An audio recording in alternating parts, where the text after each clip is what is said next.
उभय धरी से मानव मीनव ध्यान धरी एवं साहित्य साधन धरी अपन जगन्नाथ पट्टनायक मनोहर दास केते सब सारस्वत साधक ओडिशा अस्मिता जो मैंने परिचय देखते भितर अन्यतम डॉक्टर श्रीकांत पात्र महोदय डॉक्टर बिहारी महोदय मंचासन होगापी अनुरोध जनाऊँ उपन्यासर जे होती प्रकाशक डॉक्टर कालीपद पंडा महोदय सुवर्णश्री प्रकाशन मुख्य जहाँकर चेष्टारे ये पुस्तकटी आज जो लोकार्पण होगा जाऊँगी तो आम कृतज्ञता जनाऊँ से जड़े सारस्वत साधक एवं सबुठ गोटे बड़ गुण है उचित शब्द चयन से पारंग तेणु से जड़े साहित्य संस्था को आम अनुरोध करुचु डॉक्टर कालीपद पंडा महोदय मंच आसी डॉक्टर तनाश्रित से सारस्वत साधन निजक उत्सर्गित कर गुरुकुल पत्रिका से पूर्व संपादन करुले तेणु से जड़े साहित्यिक को आम निमंत्रण जनाऊँ जहाँ उपन्यास आज लोकार्पित हम तेणु श्रीजुक्त अनंत पात्र महोदय से मंच आसे आगू बढ़ाई नापी श्रीजुक्त बेहेरा महोदय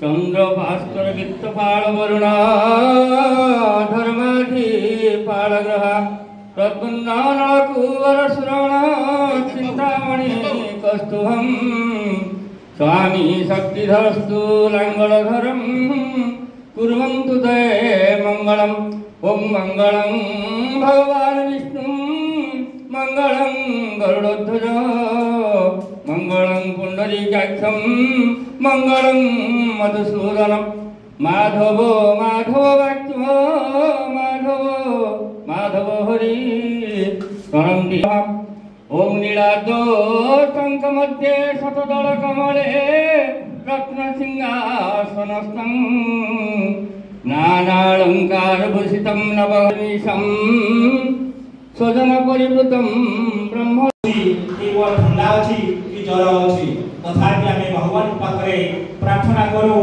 दीर्घायु हूँ जी बयस आयुष अच्छी ये अनुष्ठान से जो श्रम नहीं प्राण रही जदि शरीर रोचे बालेश्वर कि मन हृदय सदा सर्वदा बांधि रही गाँ मध्य साहित्य संसद ये संस्कृति भवन परिसर दान अवदान श्रम परामर्श ये अनुष्ठान को निश्चित भाव में दीर्घजीवी कर सम्मान सहित एक लंबा कार्य में रमाकांत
ଲୋକମାନଙ୍କର ଆଶୀର୍ବାଦ ତାଙ୍କ ପାଖକୁ ଧରି ଆସିଛି। ସେ ଭବିଷ୍ୟତ ଜଣେ ଭଲ ନୃତ୍ୟଜ୍ଞ ହୁଅନ୍ତୁ। ବର୍ତ୍ତମାନ ସ୍ୱାଗତ ଭାଷଣ ପାଇଁ ମୁଁ ସାଦର ନିମନ୍ତ୍ରଣ ଜଣାଇବି ଅଶୋକ କୁମାର ମହାନ୍ତିଙ୍କୁ। ସେ ମଞ୍ଚାସନ ଦେବେ ଏବଂ ସ୍ୱାଗତ ଭାଷଣ ପ୍ରଦାନ କରିବେ। ଅଶୋକ କୁମାର ମହାନ୍ତି जी गाँ मजलिस साहित्य संसद स्वर एक सुवर्णश्री प्रकाशनी द्वारा प्रकाशित अंतर उपन्यास अनन्या श्रीराधा लोकार्पण उत्सव और ग्रीष्म कविता आसर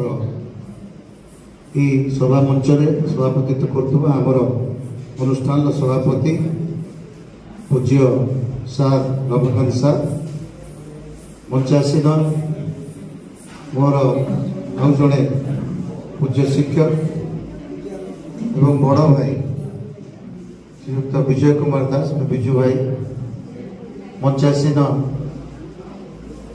डॉक्टर शिखाचरण पात्र महोदय बंधु कालीपद बाबू देवेंद्र बाबू मथुरानंद बाबू प्राण हरई आमर ये आसर आरंभ करने पूर्व आम से 17 जन जो स्वर्गवासी होती से उद्देश्य गोटे मिनिट आम नीरव प्रार्थना कर 26 घंटा पर ऑन स्पॉट जो मैंने मरी से आम गोटे मिनिट नीरव प्रार्थना करम कार्यक्रम आतंकवादी आक्रमण जो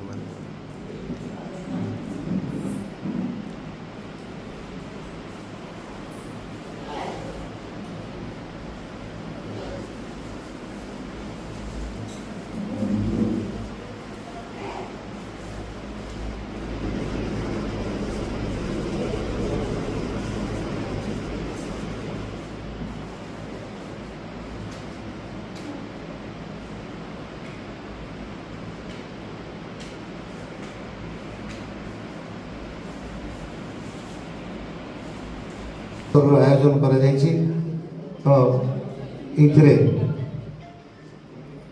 समस्त जोग अतिथि मानक एवं मंच तले बस समस्त को पुणी थे मु अभिनंदन जनाऊँगी और गाँ मजलिस साहित्य संसद तरफ स्वागत जनाऊँगी।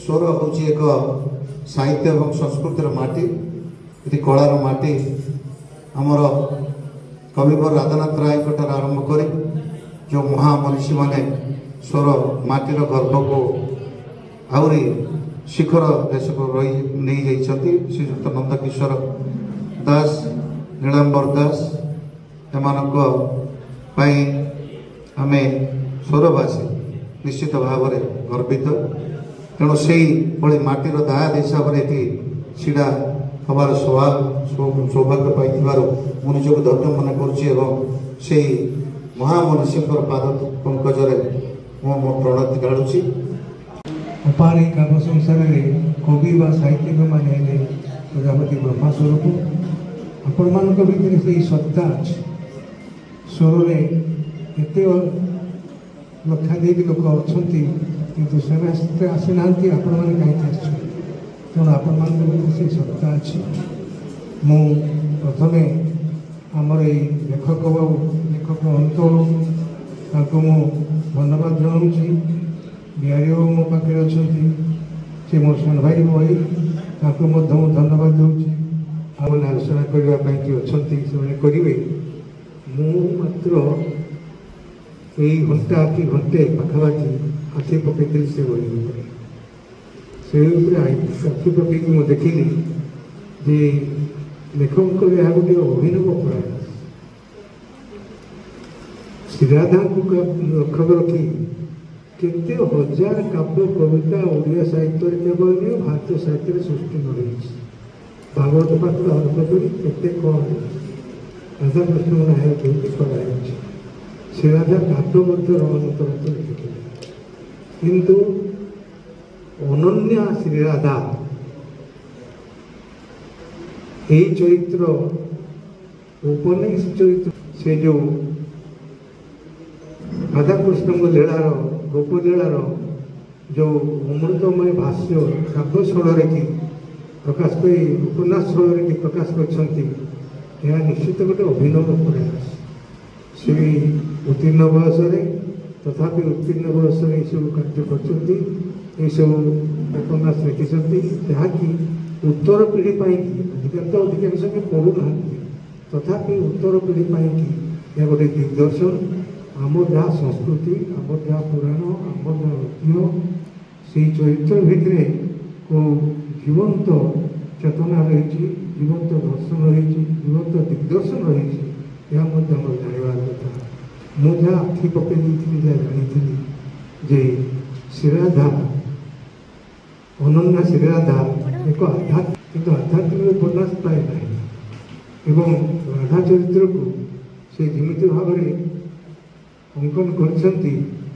ता भितरे प्रणय सुधा अच्छी किंतु नग्नता नहीं अश्लीलता नहीं मुझे विभिन्न जगह आखि पकई देखिली जो सात्विक भावनार वर्णना जो भाषा विन्यास ये सब चमत्कारिता जड़े प्रतिष्ठित लेखक पक्षरे पटुता को ये बोली जाइछंती मु तो सहित आगे परिचित नी प्रस्तुता भितर बही पाइली अल्प समय आखि पकई मुझे जानी भितर गोटे से सृजन सत्ता अच्छी अपार काव्य कवि प्रताप कवि बोले समस्त लेखक मान कवि मान प्राचीन काल कह केवल कविता जो उपन्यास नाटक सब काव्य जाते सी कौन कहते ना अपार काव्य संसार कवि हे प्रजापति यथा इदम रोचते विश्व ये पृथ्वी को जमी रुचिशील हुए जमी शोभावंत हम जमी काम प्रतीक्षित आकांक्षित एवं कल्याणमय हम से परिवर्तन कर 1000 वर्ष पर आमर ब्रह्मांडर ये मुक्ति प्रतिफलन घटला ओस्कार वाइल्ड लिखा literature anticipates life it does not complete but it moulds it to this purpose अर्थात से गोटे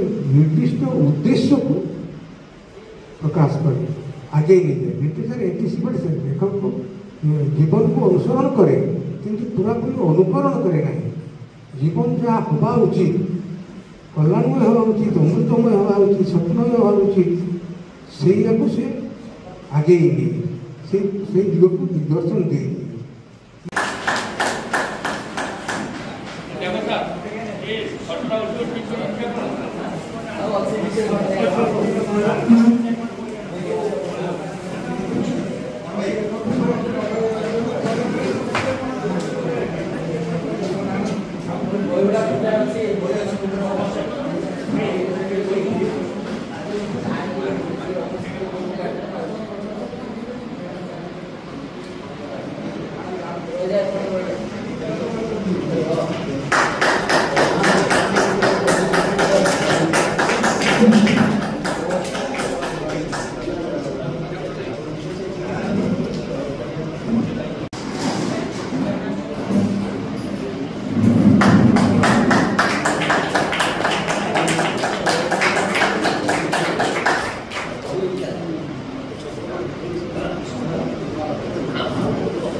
कविवर माटी यह हूँ स्वाधीनता संग्रामी नीलांबर दासंकर माटी तेणु ये जगार छिड़ा कहबार दृष्टता प्रकाश करने निश्चित मो पक्ष शुभनीय नुहे तथापि जड़े अतिथि हिसाब से बहिर किसी आलोचना करने चेष्टा करी अनन्या श्रीराधा श्री अनंत चंद्र पात्रकर एक आध्यात्मिक प्रेक्षापट लिखित सामाजिक उपन्यास एभली उपन्यास को विरल कविता आकार अनेक कथा अच्छे श्रीराधा संपर्क में ये पौराणिक श्रीराधा नहेले भी पुराणर विषय वस्तु पुराणर श्रीराधा ये चरित्र को अनुसरण करी ये सामाजिक चरित्र श्रीराधा जार नाम अनन्या सृष्टि कर निश्चित भाव में यह एक दुस्साहस बोली मुझे कहीं आध्यात्मिक विषय वस्तु को नहीं सामाजिक उपन्यास सृष्टि करने एत सहज कथा नुहे तेणु लेखक को बधाई जनाऊँगी एवं बधाई जनाऊँगी से परिप्रेक्षी में प्रकाशक को एभली एक प्राय 300 पृष्ठार एक पुस्तक को प्रकाश कर प्रशंसार पात्र दुई जन चरित्र जड़े हूँ विनय एवं जड़े होती अनन्या विनय बापा माँ एकमात्र पुत्र अनन्या एकमात्र कन्या जड़े दुई जन सारा पीजी जड़े डाक्तरी विज्ञान में आउ जड़े होती साधारण भाव में शिक्षा विभाग किंतु हठात से एत अधीन से पढ़ी जे जीवन हठात बदलीगला जड़े साधुकर आविर्भाव एवं से साधु तांकर उद्देश्य चरितार्थ करने अर्थात उभय को नहीं राधा कृष्ण चरित्र परिकल्पना करी से एक शरत ह्रास करने चेष्टा कर जोटि अनन्या श्रीराधार भूमिका विनय श्रीकृष्णकर चरित्र अभिनय करें जानते वैष्णव साधु व सन्यासी वैष्णव साधक मैंने समस्त को दास पंचाध्याय पढ़ाई मना करता कहीं अनेक तार पदार्थ करेंगे अनेक ताको भूल बुझे तेणु से मना करता किंतु सही दास कृष्ण पाखर पढ़ाई चेष्टा कर मिलन मिलन है दृश्य को अभिनय करवा आजिका जुगर दुई पुओ झी पथर केतु संभव ये भी आश्चर्य कथा किंतु साधु से शपथ कर केवल तुम्हें अभिनय परस्पर को जहाँ स्पर्श कर अन्य समय कहीं क्या स्पर्श कर आउ एक से जीवन गतिपथ बदलीदेला जहाद्वारा कि दुई जन सारा सारा जीवन विवाहित रहीगले बापा माँ चेष्टा कर उभय पक्षर से विवाह करने कि संभव हो पार शेष विनय प्रकाश करते विवाह करें ना कारण शपथ कर साधुक पाखे आम यही स्पर्श करें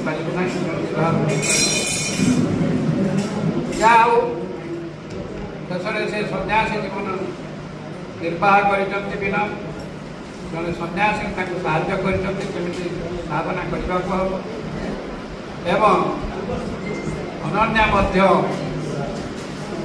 सन्यासी धर्म न नहीं सन्यासी जीवन से अतिबाहित कर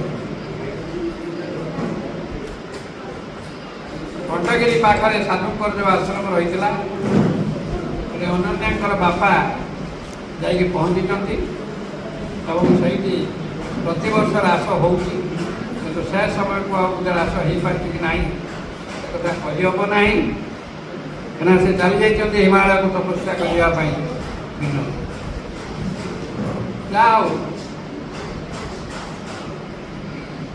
आम भागवत जाचे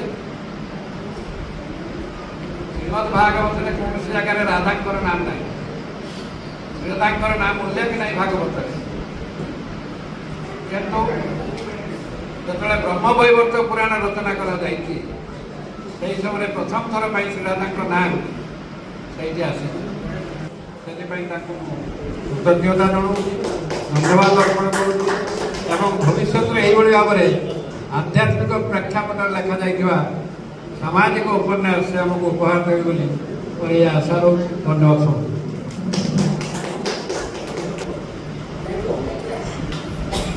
ଏକ ଅନନ୍ୟ ମୁହୂର୍ତ୍ତ ମୁଁ ବି ଯାହା ଅନୁଭବ କରିପାରୁନାହିଁ ତଥାପି ଘଟୁଛି। ସେହି ମୁହୂର୍ତ୍ତରେ ଯେଉଁମାନେ ମୋତେ ଉତ୍ସାହିତ କରିବା ପାଇଁ ଏଠି ପଞ୍ଚାସୀନ ଅଛନ୍ତି, ସଭାପତି ମହୋଦୟ, ଆମର ଯେ Bijay sir, Ramakanta sir, doctor Ramakanta Behera sir, ତାଙ୍କୁ ଭଲ ଭାବରେ ଜାଣିଛି। ସେ ଜାଣନ୍ତି ନାହିଁ ମୁଁ ପିଲାବେଳେ ନୁହେଁ, ଯୁବକ ଅବସ୍ଥାରେ 70 ମସିହାରେ ତାଙ୍କ ଗାଁ ଆଡ଼େ ଯାଉଥିଲି, ଅନେକ ଥର ଯାଇଛି। ଜାଣନ୍ତି ନାହିଁ ରବୀନ୍ଦ୍ର ବେହେରା ବୋଲି ଜଣେ ଲୋକଙ୍କ ପାଖକୁ ଯାଏ। ଏବଂ ଆମର ଆଜି ଉନ୍ମୋଚକ ଅଛନ୍ତି ଯେ ଆମର ଡକ୍ଟର ସୁଧାଂଶୁ ପାତ୍ର, ସେ ଟିକେ ଏବେ ସମୀକ୍ଷା କରୁଥିଲେ। ମାନେ ମହାନ ବ୍ୟକ୍ତିତ୍ୱ, ବହୁ ଲେଖା ଲେଖି କରିଛନ୍ତି ଏବଂ ସାହିତ୍ୟ ଏକାଡେମୀ ପୁରସ୍କାର ପ୍ରାପ୍ତ। ମୋ ପାଇଁ ସମୟ ଦେଇଛନ୍ତି। ମୁଖ୍ୟ ବକ୍ତା ଅଛନ୍ତି ଡକ୍ଟର ମଥୁରାନନ୍ଦ ଭୁତା ଏବଂ ଆମର ଏଠିକାର ବିଜୟ କୁମାର ରବୀନ୍ଦ୍ର ବିହାରୀ କାଳୀପଦ ବାବୁ, ଯିଏକି ମୋତେ ପ୍ରଥମେ ତାଙ୍କ ପାଖରେ ପହଞ୍ଚିଥିଲି, ସେ ମୋତେ ସହଯୋଗ କରିଛନ୍ତି ବହିଟି ପ୍ରକାଶନରେ। ଏବଂ ଆମର ଭଗବାନ ଅନେକ ଶୁଭେଚ୍ଛୁ ଯେଉଁମାନଙ୍କୁ ମୁଁ ନିମନ୍ତ୍ରଣ କରିଛି, ପରୋକ୍ଷରେ ନିମନ୍ତ୍ରଣ କରିଛି। ଏବଂ ବିଶେଷ ଭାବରେ ଚନ୍ଦ୍ରମୋହନ ବାବୁ ଆଉ ଦେବ ବାବୁ, ଯିଏ ହେଉଛନ୍ତି ପ୍ରକୃତରେ ଏଠିକାର ଯେଉଁ ଉତ୍ସବଟି ହେଉଛି ତାକୁ ଆଗକୁ ନେବାରେ ଯେଉଁମାନେ ସହଯୋଗର ହାତ ବଢ଼େଇଛନ୍ତି, ଏ ଗାଁ ମଜଲି ସାହିତ୍ୟ ସଂସଦ ଏବଂ ସେମାନଙ୍କୁ ମଧ୍ୟ ମୁଁ ସ୍ୱାଗତ କରୁଛି। ସମସ୍ତଙ୍କ ମିଳିତରେ ଯେଉଁ ହେଇଛି ଅନୁଷ୍ଠାନ, ଏ ସ୍ୱର ପାଇଁ ଏକ ଅନନ୍ୟ ରାଧାନାଥ ପାଠାଗାର ପରି ଦ୍ୱିତୀୟ ସାଂସ୍କୃତିକ କେନ୍ଦ୍ର ଅତୁଳନୀୟ ମାନେ ଏବଂ ସ୍ୱରର ବିଶିଷ୍ଟ ନାଗରିକମାନେ ସବୁ ଅଛନ୍ତି। ମୋର ଆଧ୍ୟାତ୍ମିକ ସାଥୀ ଅଛନ୍ତି, ବୈଦ୍ୟନାଥ ଭାଇ ଅଛନ୍ତି, ରାଧା ଭାଇ ଅଛନ୍ତି ଏବଂ ମୋର ସାଙ୍ଗ ଅଛନ୍ତି, 2-4 ଜଣ ମେଟ୍ରିକ ସାଙ୍ଗ ଅଛନ୍ତି। ସମସ୍ତଙ୍କୁ ନିରୋଧ ଏବଂ ଦାଶରଥୀ ଏସବୁ ଦାମ ମୋର ମେଟ୍ରିକ ସାଙ୍ଗ। ଏଠି ମୋର କଲିଗ ଜଣେ ଅଛନ୍ତି ରାଜୁ ସାର୍, ପାଗୁଳି ସେଠି ଓ ଅନେକ ସମସ୍ତଙ୍କୁ ମୁଁ ମୋର ଅନ୍ତରରୁ ଗଭୀର କୃତଜ୍ଞତା କରୁଛି, ସ୍ୱାଗତ ମଧ୍ୟ କରୁଛି। ଯେ ମୋ ପାଇଁ ଆପଣମାନେ ଏଇ ଗରମରେ କି ଦୁଃଖ ନ ପାଉଛନ୍ତି, କିନ୍ତୁ ଶ୍ରଦ୍ଧା ଟିକେ ଅର୍ପଣ କରିବା ପାଇଁ ଆପଣମାନେ ଆଗେଇ ଆସିଛନ୍ତି। ମୁଁ ବହୁତ ଖୁସି। ନମସ୍କାର। କ'ଣ କହିବି, ତ ବିରାଟ ଏକ ଉପନ୍ୟାସ 300 ପୃଷ୍ଠାର, ମୁଁ ତାକୁ ବହୁ ବର୍ଷ ଧରିକି ଲେଖିଛି। ଏଇ ଯେଉଁ ବିଷୟଟି ମୁଁ ଚୟନ କରିଛି, ନା ମୋର ନୁହେଁ କି କାହାରିଠୁ ମୁଁ ଉଦ୍ଧାର ମଧ୍ୟ ନେଇନାହିଁ, କୌଣସି ସାହିତ୍ୟରୁ କିମ୍ବା କୌଣସି ସାହିତ୍ୟିକଙ୍କ ଠାରୁ। ଏଇଟା ଗୋଟେ ଅନୁଭୂତି, ଅନ୍ତରର ଅନୁଭୂତି। ମୁଁ ଜଣେ ଆଧ୍ୟାତ୍ମିକ ବ୍ୟକ୍ତି ଏବଂ ମୁଁ ବହୁ ଦିନରୁ 5 ମସିହାରୁ ମୁଁ ମେଡିଟେସନ କରୁଛି, ନିୟମିତ ଭାବରେ କରେ, ଯୋଗ ମଧ୍ୟ ମୁଁ କରେ, ସେଥିରେ ମଧ୍ୟ ବି ତାଲିମ ପ୍ରାପ୍ତ। ମୁଁ ଠାକୁରଙ୍କର ଜଣେ ସାଧାରଣ ଭକ୍ତ, ଠାକୁର ନିଗମାନନ୍ଦ ପରମହଂସ ଦେବଙ୍କର ଏବଂ ଜିଲ୍ଲାସ୍ତରୀୟ କେନ୍ଦ୍ର ସ୍ତରରେ ମଧ୍ୟ ମୋର ସେବା ରହିଛି। ଯାହା ବି ହଉ, ମୁଁ କୌଣସି ଆଧାରକୁ ନେଇକରି ଏ ବିଷୟଟି ମୋ ଭିତରେ ମୋତେ ଉଦ୍ବେଳିତ କଲା, ମନକୁ ଆସିଲା କାଲି ନାହିଁ। ମୁଁ ଲେଖିଛି ମଧ୍ୟ, ମୁଖ ବନ୍ଧରେ ଲେଖିଛି, ଗୋଟେ ବିଶାଳ ଶକ୍ତି ନେଇକି ସେ ମୋ ଭିତରେ ଉଦ୍ବୋଧିତ ମୋତେ କଲା। ଯେଉଁ ସନ୍ନ୍ୟାସୀଙ୍କର भूमिका उपन्यास रही सी मो भितर मत प्रेरणा देले जे एमती जे जो रास आमर हुए ठाकुर पाखे जगन्नाथ दास जो राहस पुण्य बेलू आम 5 दिन 5टी अध्याय पढ़ी ठाकुर को शुणु मत एत उद्भुत करथिला एवं वर्षे मु वृंदावन भी दोल पुणे की जाइए फिल करी अनुभूति अनेक अच्छी से मत उद्बोधित कला जे रासटा को केमती आम आधुनिक जुगे आधुनिक पिला आम मंचस्थ करवा खाली मंचस्थ करवा ना जमी आध्यात्मिक भाव में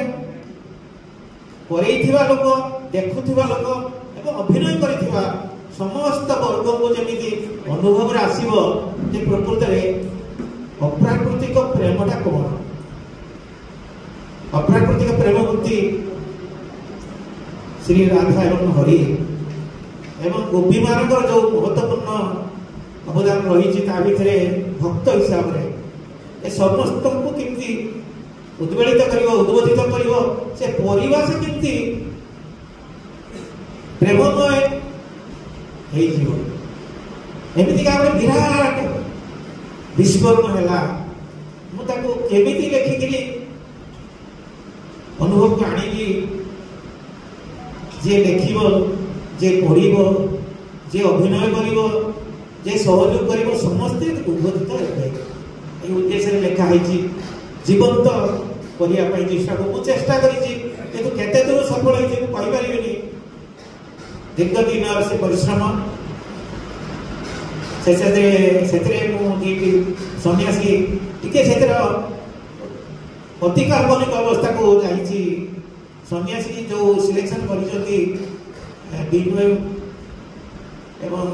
कृष्ण राधा को चरित्र अभिनय करने दिन पिला को सी गोटे एमती निजे अनुभव कर आदेश से जापर जे कटक मेडिकल कॉलेज शेष वर्षर छात्र विनय यही अंचल कौन ग्राम जड़े शिक्षक पिला एवं से बहुत सौम्य धीर स्थिर से बुझी बुझी पहुँचती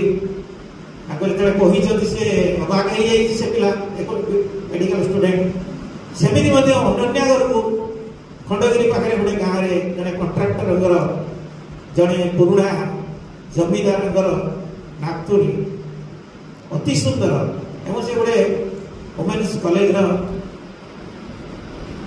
क्वीन गोटे चाउल गढ़ा एवं ग्रेजुएट शेष वर्षर छात्री से जो देखा कहीं न था आरंभ हो कॉलेज रमादेवी महिला कॉलेज बोलिक आप भावतु कॉलेज गोटे सुंदर पुष्टचोड़ा गछ मूल की बेदी कि से झील बसी अपेक्षा कर बांधवी मान को ये साधु जन को जाकि भेटी आरंभ हो प्रथम शब्द आरंभ हो माँ अनन्या पाखु और से आश्चर्य साधु पाखे मोर काम कौन आप कहीं आसती कौन कर निरोला देखिकी उद्देश्य टी अवतरणा कर प्रथम कहीं ग्रहण करना बहु कष्ट हो साधु को से विनय को एवं से अनन्यार परिवार को बुझाई निजे प्रथम विनय अनन्या एवं से आधुनिक पिला सब द्वितीय परिवार पुणी से परिवार साधारण परिवार नुहे केमी हाँ टे करेंगे एलाउ करेंगे पिला मैंने जाकर अभिनय करूँ बहुत कष्ट होते से सफल होती एमती गोटे नाटक होगी भाविकी अनन्यार बुढ़ा पद एलाउ कर नातुणी अभिनय कर कौन अच्छी कॉलेज में करे एमती कौन से बाटे मुझे डिटेल को जीवी नहीं कारण आप बहुत समय दौरान बहु मूल्यवान लोक एवं शेष कथा विनय बहु परिश्रम पर विनय बापा रिटायर्ड टीचर से पाखापाखि मो उदय यहाँ जो बहुत भल कथा हूँ देवगिरी पहाड़ जो आप देखुं पश्चिम महानगर विराट पहाड़ ये पहाड़ मूल गोटे कल्पना कर आश्रम झरणा अच्छी ଅନେକ ଅରଣ୍ୟ ଗଛପତ୍ର ଅଛି, ପକ୍ଷୀ ପଶୁ ଅଛନ୍ତି, ଯେମିତି ବୃନ୍ଦାବନରେ ଥିଲେ ସେମିତି ସହଯୋଗ ସେସବୁ ନେଇକରି ରମାକାନ୍ତ ବେହେରା ମହୋଦୟ ଯାହାଙ୍କର କରକମଳରେ ଆଜି ପୁସ୍ତକ ପ୍ରକାଶିତ ହୋଇଛି, ସେ ମଧ୍ୟ ଆମର ବାଲେଶ୍ୱର ଜିଲ୍ଲାର ସ୍ୱତନ୍ତ୍ର ସେବାନିବୃତ୍ତ ଅଧ୍ୟକ୍ଷ ଏବଂ ସୁସାହିତ୍ୟିକ ଡକ୍ଟର ଶ୍ରୀକାନ୍ତ ପାତ୍ର ମହୋଦୟ। ବୟସାଧିକ୍ୟ ସତ୍ତ୍ୱେ କହିଲେ ଆପଣ ସ୍ୱର ଗାଁ ମଧ୍ୟ ମଞ୍ଚ କେବେ ଆସିନାହାନ୍ତି, ଆପଣ ଆସନ୍ତୁ। କାରଣ ଡକ୍ଟର ଶ୍ରୀକାନ୍ତ ପାତ୍ରଙ୍କର 90 ଭାଗ ପୁସ୍ତକ ପ୍ରକାଶନ ଆମ ସୁବର୍ଣ୍ଣଶ୍ରୀ ପ୍ରକାଶନରେ ହେଇଛି ଏବଂ ଯେଉଁ ବହି ପାଇଁ ସେ ସାରା ଓଡ଼ିଶାରେ ପରିଚିତ ଥିଲେ, ରାୟଗଡ଼ିଆ ଦିଗ ଦିଗନ୍ତ ବାରମ୍ବାର ପ୍ରକାଶ ପାଏ। ତେଣୁ ଆପଣ ଜଣେ ଅଗ୍ରଜ ଲେଖକ ଭାବରେ ଆମ ପ୍ରକାଶନୀର ଆଉ ଜଣେ ଉତ୍ତମ ଲେଖକଙ୍କର ପୁସ୍ତକ ଆପଣଙ୍କ ହାତରେ ପାଠକାର ବିଜ୍ଞାନ ଆପଣ ଆସନ୍ତୁ, ସେ ଯାହା ନିମନ୍ତ୍ରଣ ରକ୍ଷା କଲେ ଆସିବ। ପୁସ୍ତକ ପ୍ରକାଶ ପାଇଛି ତାହା ଯେତେ ବଡ଼ କଥା ନୁହେଁ, ତାହା ବଡ଼ କଥା ହେଉଛି ସେହି ଅନୁଷ୍ଠାନରେ କେତେ ଗୁଣାତ୍ମକ ବହି, କେତେ ସୁଖପାଠ୍ୟ ବହି, କେତେ ସଂଗ୍ରହଣୀୟ ବହି, କେତେ ପିଢ଼ି ପରେ ପିଢ଼ିକୁ ପ୍ରବୋଧିତ କରୁଥିବା ଭଳି ପୁସ୍ତକ ପ୍ରକାଶ ପାଇଛି, ତାହା ହେଉଛି ବଡ଼ କଥା। ସେହି କ୍ରମରେ ଅନନ୍ତ ଚନ୍ଦ୍ର ପାତ୍ରଙ୍କର ଏହା ପ୍ରଥମ ଉପନ୍ୟାସ ହେଲେ ମଧ୍ୟ, ପ୍ରଥମ ସୃଷ୍ଟି ହେଲେ ମଧ୍ୟ ବିଭାଗଦୃଷ୍ଟ ଉପନ୍ୟାସ ପୁସ୍ତକ ପ୍ରଥମ, କିନ୍ତୁ ଏହା ପଢ଼ିଲା ବେଳେ ଆପଣମାନଙ୍କୁ ଅନୁଭବ ହେବ ଯେ ଏହା ଗୋଟିଏ ପାକଳ ହାତର ସୃଷ୍ଟି, ମାନେ ଗୋଟିଏ ପାଚିଲା ହାତର ବା ଗୋଟିଏ ଅଭିଜ୍ଞ ହାତର ଲେଖା ବୋଲି ମନେ ହେବ।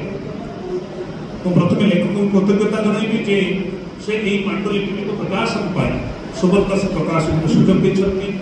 ଅବଶ୍ୟ ତାଙ୍କୁ ଅନେକ ସମୟ ଅପେକ୍ଷା କରିବାକୁ ପଡ଼ିଛି, କାରଣ ତାଙ୍କର ପାଣ୍ଡୁଲିପିର ଯେଉଁ ଡିଟିପି କାର୍ଯ୍ୟ, ତାର ଯେଉଁ ସଂଶୋଧନ ବାରମ୍ବାର ଆବଶ୍ୟକତା ଥିଲା। ବିଭିନ୍ନ ଦୃଷ୍ଟିରୁ ଆମ ପ୍ରକାଶନ ବହୁ ସମୟରେ ଧାର୍ଯ୍ୟ ସମୟରେ ଅନେକ ପୁସ୍ତକ ପ୍ରକାଶ ପାଏ, ଅନେକ ସମୟରେ ଧାର୍ଯ୍ୟ ସମୟ କରିହୁଏ ବିଭିନ୍ନ କାରଣ ପାଇଁ। ମୁଁ ଦୁଃଖିତ, ତାଙ୍କର ପୁସ୍ତକ ବହୁ ଆଗରେ ପ୍ରକାଶ ପାଇବାକୁ ଥିଲେ ମଧ୍ୟ ଅନେକ ବିଳମ୍ବ ହୋଇଛି। କିନ୍ତୁ ସିଏ ତ କର୍ତ୍ତା ଧାର୍ଯ୍ୟ କରିଛନ୍ତି ଯେବେ ଆସିବ, ଆଜି ଲଗ୍ନକୁ ଧାର୍ଯ୍ୟ ହୋଇଛି, ତେଣୁ ଆଜି ଲଗ୍ନକୁ ହିଁ ଆସିଲା ଏବଂ ଉନ୍ମୋଚନ ହେଲା।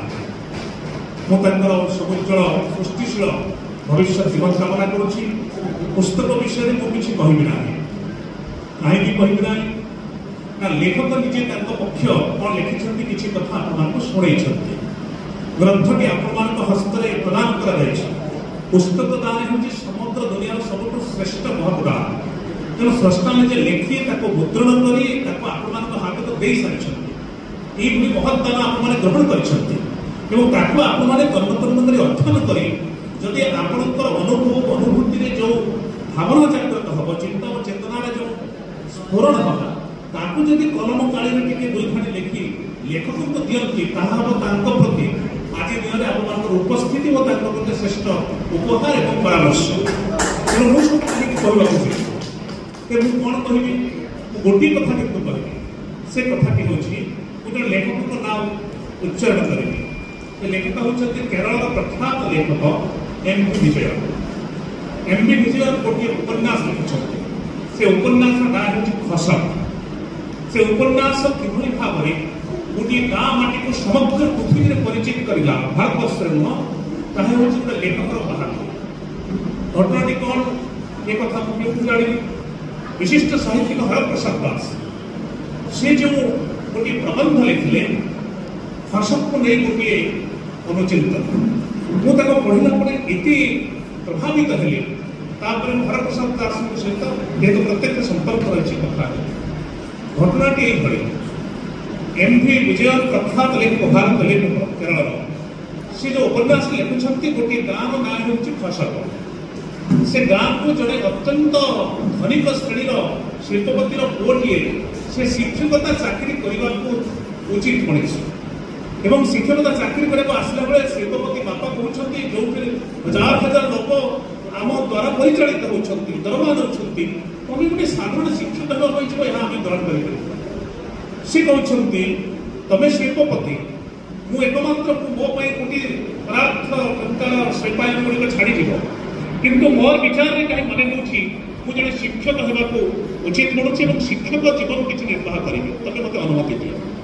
ଅନୁମତି ପାଉଛନ୍ତି, କିନ୍ତୁ ଅନୁମତି ପାଇ ଯେତେବେଳେ ସେଇ ବିଦ୍ୟାଳୟକୁ ଗୋଟେ ଗାଁ ମାଟିକୁ ଆସୁଛନ୍ତି, ସେ ଗାଁର ଯେଉଁ ବିଦ୍ୟାଳୟରେ ତାଙ୍କର ଯୋଗଦାନ ହେଉଛି, ଗୋଟେ ଚିଠିଟିଏ ଲେଖିଛନ୍ତି। ସେ ଚିଠିଟିରେ ପ୍ରଧାନ ଶିକ୍ଷକ ଲେଖିଛନ୍ତି, ମୁଁ ଆପଣଙ୍କ ବିଦ୍ୟାଳୟର ନବନିଯୁକ୍ତ ଶିକ୍ଷକ, ଏତେ ତାରିଖ ଦିନ ଏତେ ସମୟରେ এই সହরରୁ ଯାଉଥିବା ଅମୁକ ବସ୍ରେ ଯାଇ ଆପଣଙ୍କ ଗାଁ ମଣ୍ଡଳ ଦୂରତାର ଯେଉଁ ବସ୍ଟି ଷ୍ଟପେଜ ଅଛି ଓହ୍ଲାଇବି, ଦୟା ପରବେଶ ହୋଇ ମୋତେ ନେବା ବ୍ୟବସ୍ଥା କରିବି। ଏବଂ ସେ ପ୍ରଧାନ ଶିକ୍ଷକ ଜଣେ ଛାତ୍ର ଜଣେ ଶିକ୍ଷକଙ୍କୁ ପଠାଇଛନ୍ତି। ବସ୍ରୁ ଓହ୍ଲାଇବା ପରେ ସାଇକେଲରେ ଧରି ତାଙ୍କୁ ପାଛୋଟି ଦିଆଯାଉଛି। ବିଦ୍ୟାଳୟରେ ପହଞ୍ଚିଲା ପରେ ତାଙ୍କୁ ଯେଉଁ ସ୍ୱାଗତ ଓ ଅଭିନନ୍ଦନ ଦିଆଯାଉଛି ଛାତ୍ରଛାତ୍ରୀ ଏବଂ ସହକର୍ମୀଙ୍କ ପକ୍ଷରୁ, ତାପରେ ସେ ବିଦ୍ୟାଳୟ ପରିସରରେ ତାଙ୍କୁ ରହିବା ବ୍ୟବସ୍ଥା ହେଉଛି। ସେ ବିଦ୍ୟାଳୟ ରହିବା ଭିତରେ ସେ ଗାଁ ମାଟି, ସେ ଗାଁର ପରିବେଶ, ସେ ନଦୀ ଧାରାର କୋଡ଼ୁ କୋଡ଼ୁ ନଦୀର ଯେଉଁ ନାଦ ଏବଂ ସକାଳ ସଞ୍ଜର ଯେଉଁ ମନଲୋଭା ଦୃଶ୍ୟ ଏବଂ ଗ୍ରାମବାସୀମାନଙ୍କ ଯେଉଁ ଭଲ ପାଇବା ଭିତରେ ଏତେ ବାନ୍ଧି ହେଉଛନ୍ତି, ଧୀରେ ଧୀରେ ସେ ସହରକୁ ଯିବା ଭୁଲିଗଲେ। ଏବଂ ବାପା ମା ବ୍ୟସ୍ତ ହେଉଛନ୍ତି, ବାରମ୍ବାର ଚିଠି ଦେଖୁଛନ୍ତି, ଦରବାରରେ ଡାକୁଛନ୍ତି, କିନ୍ତୁ ଯିବାକୁ ପ୍ରସ୍ତୁତ ହେଉନାହାନ୍ତି।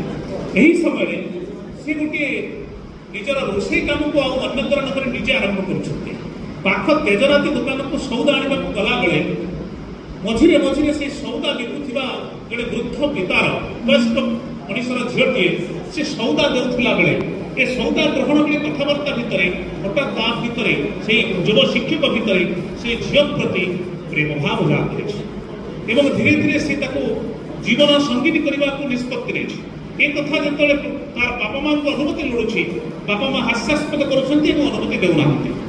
ଏବଂ ପରିଶେଷରେ ସେ ଆଉ ବାପା ମାଙ୍କର ନିଷ୍ପତ୍ତି ଯେତେବେଳେ ନା ହେଲା, ତାକୁ ବି ଖାତିର ନ କରି ସେ ତାକୁ ସହଧର୍ମିଣୀ ରୂପରେ ଗ୍ରହଣ କରୁଛି ଗ୍ରାମବାସୀ ଏବଂ ସମଗ୍ର ଜନତାଙ୍କ ଦ୍ୱାରା, ଏବଂ ସେ ସେଠି ରହିଯାଉଛି।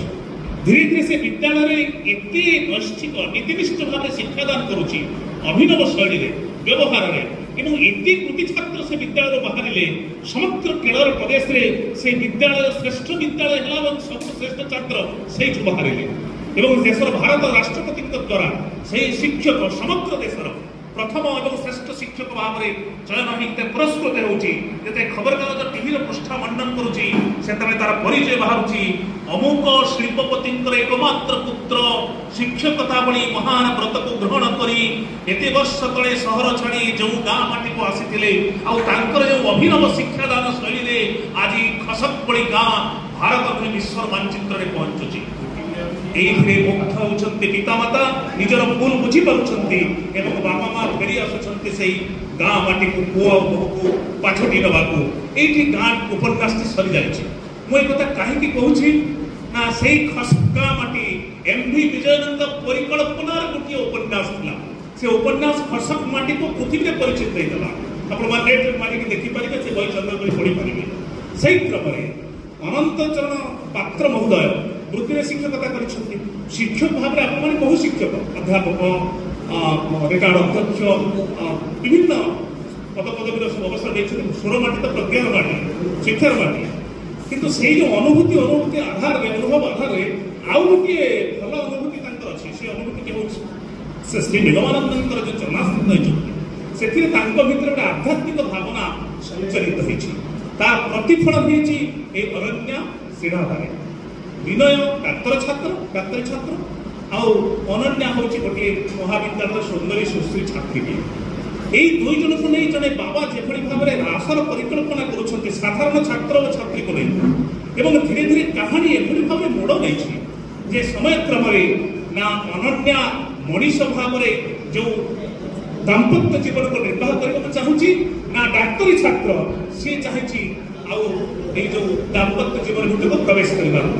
ଏବଂ ପରିଶେଷରେ ସେ କ'ଣ ହେଇଯାଉଛି ନା, ସେ ଶେଷରେ ହେଇଯାଉଛି ଚିନ୍ମୟାନନ୍ଦ, ତାର ପରିବର୍ତ୍ତିତ ରୂପ ହେଇଯାଉଛି ହିମାଳୟର ସାଧନା କରି। ଏବଂ ଏଇ ଯେଉଁ ବର୍ଣ୍ଣନା ଅଛି, ସେ ବର୍ଣ୍ଣନାରେ ପ୍ରମାଣିତ କରାଯାଇଛି କ'ଣ ନା, ଏଇଠି ପ୍ରେମ ହେଉଛି ଏକ ପୂର୍ଣ୍ଣ ସମର୍ପଣ ଭାବ। ପୂର୍ଣ୍ଣ ସମର୍ପଣ ଭାବରେ କିଭଳି ଈଶ୍ୱର ସତ୍ତା ସଞ୍ଚରିତ ହୁଏ ନିଜ ଭିତରେ, ସେଇଟିକୁ ଏଥିରେ ଦେଖାଯାଇଛି। ମୁଁ ଭାବୁଛି ଏହାର ଭାଷା, ଏହାର ଉପସ୍ଥାପନା ଶୈଳୀ ବା ବର୍ଣ୍ଣନା ଶୈଳୀ ଆପଣଙ୍କର ପଠନ ପିପାସାକୁ ଅଧିକ ପ୍ରଲମ୍ବିତ କରିବ ମାନସିକତାରେ। ଯଦି ଆପଣ ଗୋଟିଏ ପୃଷ୍ଠା ପଢ଼ୁଛନ୍ତି, ତା ପର ପୃଷ୍ଠାରେ କ'ଣ ଅଛି ଆପଣ ଅନୁଭବ କରିବେ ଆଉ ଟିକେ ଆଗକୁ ଯିବା ପାଇଁ ଏହାପରେ କ'ଣ ଘଟୁଛି। ଏଇ ଯେଉଁ ଜିଜ୍ଞାସା, ପଠନର ଜିଜ୍ଞାସା ପ୍ରତି ପୃଷ୍ଠା ଭିତରେ ଆପଣଙ୍କୁ ବାନ୍ଧି ରଖିବ। ଏ ଉପନ୍ୟାସଟି ଗୋଟେ ସଫଳ ଏକ ସାମାଜିକ ଉପନ୍ୟାସ ଭିତରେ ଆଧ୍ୟାତ୍ମିକ ଚେତନାର ଫଳକୁ ପ୍ରବାହିତ। ଏହାର ଆଲୋଚକ ଯେ ଆଲୋଚନା କରିବେ, ମୁଁ ଆଉ ଅଧିକ କହିବି ନାହିଁ। ମୁଁ ମୋଟାମୋଟି ଭାବରେ ଅନନ୍ୟା ଶ୍ରୀରାଧା ଆପଣମାନଙ୍କୁ ମୁଗ୍ଧ କରିବ, ଆନନ୍ଦ ଦେବ, ହୃଦୟରେ ଚିତ୍ତ ବିନୋଦ କରିବ, ମାନସିକ ଶାନ୍ତି ଦେବ, ଏବଂ ମଣିଷର ଯେଉଁ ନିଜ ଭିତରେ ଯେଉଁ କାମନାର ଯେଉଁ ମାନସିକତା ଅଛି ସେ କାମନା କିଭଳି ଭାବରେ ସମୟ କ୍ରମରେ ବିନାଶ ହେଇଯାଏ ତାହା କିଭଳି ଭାବରେ ପରିବେଶ ଓ ପରିସ୍ଥିତି ଓ ତାଙ୍କର ଜ୍ଞାନ ଜଗତକୁ ଯେତେବେଳେ ଆପଣ ପରିବର୍ତ୍ତନ କରିଦେଉଛନ୍ତି ସେତେବେଳେ ସାଧାରଣ ମଣିଷଟେ ଅସାଧାରଣ ସ୍ତରର କର୍ମ କରିପାରେ ଯାହା ଅନନ୍ୟା ଜଣେ ଛାତ୍ରୀ କରିଛି ଏବଂ ବିନୟ ଜଣେ ଡାକ୍ତର ଛାତ୍ର ମଧ୍ୟ କରିପାରିଛି ତାହା ଆପଣ ଓ ଆମେ ସମସ୍ତେ ଯଦି ଜୀବନରେ ଗୃହୀ ହେଇ ମଧ୍ୟ ସେଇ ଭାବରେ ଯଦି ଆମେ ଥିରେ ନିଜକୁ ଉପସ୍ଥାପିତ କରିପାରିବା ତାହେଲେ ହୁଏତ ତାଙ୍କର ନିକଟତର ଆଶିଷ ପାଇପାରିବା। ଏଇଭଳି ଗୋଟିଏ କଳ୍ପନା ପ୍ରସୂତ ହେଲେ ମଧ୍ୟ ଗୋଟିଏ ସଫଳ ଏକ ଆମ ମନ ଓ ହୃଦୟକୁ ଆପ୍ଲୁତ କଲା ଭଳି ଏ ଉପନ୍ୟାସ ବୋଲି ମୁଁ ମନେ କରେ। ଆଶା କରୁଛି ଆପଣମାନେ ପାଠ କରିବେ ଏବଂ ଲେଖକଙ୍କୁ ତାଙ୍କର ଭବିଷ୍ୟତ ଲେଖକୀୟ ଜୀବନ ପାଇଁ ଆପଣମାନଙ୍କର ସୁପରାମର୍ଶ ଦେବେ। ସମସ୍ତଙ୍କୁ ଧନ୍ୟବାଦ। ଧନ୍ୟବାଦ। ମହତ୍ଵ ସ୍ୱରର ପ୍ରତିପାଦ୍ୟ କରିଛନ୍ତି ତାହା ଭାଇ ନିଶ୍ଚୟ କହିବେ। ସେଟା ହେଉଛି ଦେବଗିରିର ଶୋଷମା ମଣ୍ଡିତ ଆଧ୍ୟାତ୍ମିକ ପରିବେଶକୁ ଯେଭଳି ଭାବେ ସେ ଉପସ୍ଥାପିତ କରିଛନ୍ତି ଦେବଗିରି ଉପନ୍ୟାସରେ ପ୍ରତିଷ୍ଠା ପାଇଛନ୍ତି। ତେଣୁ ଖସକ ଆଉ ଦେବଗିରି ଭିତରେ ଗୋଟେ ତୁଳନାତ୍ମକ ଚିତ୍ର ମୋ ଭିତରେ ଆସିଲା ବୋଲି ମୁଁ ଆପଣମାନଙ୍କୁ କହୁଥିଲି। ତେଣୁ ଦେବଗିରି ହେଉଛି ଏ ଉପନ୍ୟାସର ଗୋଟେ ମାନେ ପୃଷ୍ଠଭୂମି। ଧନ୍ୟବାଦ। ସଂକ୍ଷେପ କରିବେ ତେବେ ଯେଉଁମାନେ ବକ୍ତବ୍ୟ ରଖିଲେ ସମସ୍ତେ ଉପନ୍ୟାସ ଉପରେ ଗୁଣା ଅଧିକ କିଛି କହିଛନ୍ତି। ମୁଁ ସମସ୍ତଙ୍କୁ ଗୋଟିଏ ବାକ୍ୟରେ ସମ୍ମାନ ଜଣାଉଛି, ପ୍ରଣାମ ଜଣାଉଛି। ଉପନ୍ୟାସର ନାଁ ଅନନ୍ୟା ଶ୍ରୀରାଧା, ଲେଖକ ଅନନ୍ତ ଚନ୍ଦ୍ର ପାତ୍ର, ପ୍ରକାଶକ ସୁବର୍ଣ୍ଣଶ୍ରୀ ବାଲେଶ୍ୱର, ପୃଷ୍ଠ ସଂଖ୍ୟା 288। ଆପଣମାନେ ହାତକୁ ଆସିଯିବନି। ଉପନ୍ୟାସ ପଢ଼ିବା ପାଇଁ ଆମ ଭିତରେ ଏବେ ସମୟ ନାହିଁ। ଲୋକ ଯେତେ କମ୍ରେ ଅଧିକ ପଢ଼ିବା ପାଇଁ ଅଧିକ ଜାଣିବା ପାଇଁ ଚାହୁଁଛି। ବେଳ ଥିଲା ଗୋପୀନାଥ ମହାନ୍ତିଙ୍କ ପିରିୟଡ଼ରେ ବଡ଼ ବଡ଼ ଉପନ୍ୟାସ ଲେଖା ହେଉଥିଲା, ଲୋକମାନେ ଧୈର୍ଯ୍ୟର ସହିତ ପଢ଼ୁଥିଲେ। ଆପଣମାନଙ୍କର ପିଲାବେଳ କଥା ମନେ ଥିବ, ଲୁଚେଇ ଲୁଚେଇ ଉପନ୍ୟାସ ପଢ଼ାଯାଉଥିଲା। ସେ ସମୟ ଆଉ ନାହିଁ ଏବେ। କିନ୍ତୁ ଉପନ୍ୟାସର ପୃଷ୍ଠଭୂମି ଖଣ୍ଡଗିରିରୁ ଦେବଗିରି ଏବଂ ଲେଖକଙ୍କ ସମ୍ପର୍କରେ ମୁଁ ଯେତିକି ଜାଣେ ସେ ଆଗରୁ କବିତା ଲେଖୁଥିଲେ। 1990 ପରବର୍ତ୍ତୀ କାଳରେ ଗପ ଲେଖିଲେ ଏବଂ ଏହା ତାଙ୍କର 2005-24 ଭିତରେ ଏ ଉପନ୍ୟାସଟି ସୃଷ୍ଟି ପାଇଁ ତାଙ୍କ ମୁଣ୍ଡକୁ ଆସିଛି। ଏବଂ ଉପନ୍ୟାସ ଲେଖିବା ପୂର୍ବରୁ ସେ ମୂଲ୍ୟବୋଧରେ ବିଶ୍ୱାସ କରୁଥିଲେ, ସାମାଜିକ ସଂଗତିରେ ବିକାଶ କରୁଥିଲେ, ସାମାଜିକ ଅଙ୍ଗୀକାରବଦ୍ଧତା ଉପରେ ବିଶ୍ୱାସ କରୁଥିଲେ, ସତ୍ୟ ଉପରେ ବିଶ୍ୱାସ କରୁଥିଲେ। ଏକ ସୁନ୍ଦର ସମାଜ ଗଠନ ପାଇଁ ତାଙ୍କ ଭିତରେ ଯେଉଁ ସାଧୁ ସୁଲଭ ଗୁଣଟିଏ ଥିଲା ତାଙ୍କୁ ଏ ଉପନ୍ୟାସ ଲେଖିବାକୁ ପ୍ରେରଣା ଦେଇଛି। ଏବଂ ବିଶେଷ କରି ଏ ସାମ୍ପ୍ରତିକ ସମୟରେ ଯେଉଁ ଉଦ୍ଭ୍ରାନ୍ତ ବା ଉଦ୍ଭ୍ରାନ୍ତ ଯୁବକ ଯୁବତୀମାନେ ଅଛନ୍ତି ବା ଆମ ସମାଜ ବ୍ୟବସ୍ଥା ବଦଳି ଯାଇଛି। ଆପଣମାନେ ଯେଉଁମାନେ ବୟସ୍କ ଦେଖୁଥିବେ ପ୍ରତ୍ୟେହ କ'ଣ କ'ଣ ସବୁ ଘଟଣା ଘଟୁଛି ଏବଂ ସେ ଚାହୁଁଛନ୍ତି ତା ଭିତରେ କିଛି ଆଧ୍ୟାତ୍ମିକତାର ଆରୋପ କରିବା ପାଇଁ। ଏବଂ ସେଇଥିପାଇଁ ସେ ଚରିତ୍ର ଯେଉଁ ଚୟନ କରିଛନ୍ତି ଜଣେ ଡାକ୍ତରୀ ଛାତ୍ର ଏବଂ ଜଣେ ଓମେନ୍ସ କଲେଜରେ ପଢ଼ୁଥିବା ଝିଅ ଉପନ୍ୟାସର ନାୟକ ଏବଂ ନାୟିକା। ଆଧ୍ୟାତ୍ମିକ ଉପନ୍ୟାସ ପଢ଼ିବା ପାଇଁ ସ୍ପୃହ ଆସେ ନାହିଁ। ତାର କାରଣ ହେଉଛି ସେ କଥା ଗୁଡ଼ାକ ଆମେ ପୁରାଣରୁ ଜାଣି ସାରିଥାନ୍ତି, ଶୁଣି ସାରିଥାନ୍ତି କାହାଣୀ। ସେଇପାଇଁ ବେଳେବେଳେ ଆମ ଭିତରେ ପ୍ରୋବ୍ଲେମ୍ ହୁଏ। କିନ୍ତୁ ଆଧ୍ୟାତ୍ମିକ ଉପନ୍ୟାସ ଓଡ଼ିଆ ସାହିତ୍ୟ ଅନେକ ଅଛି।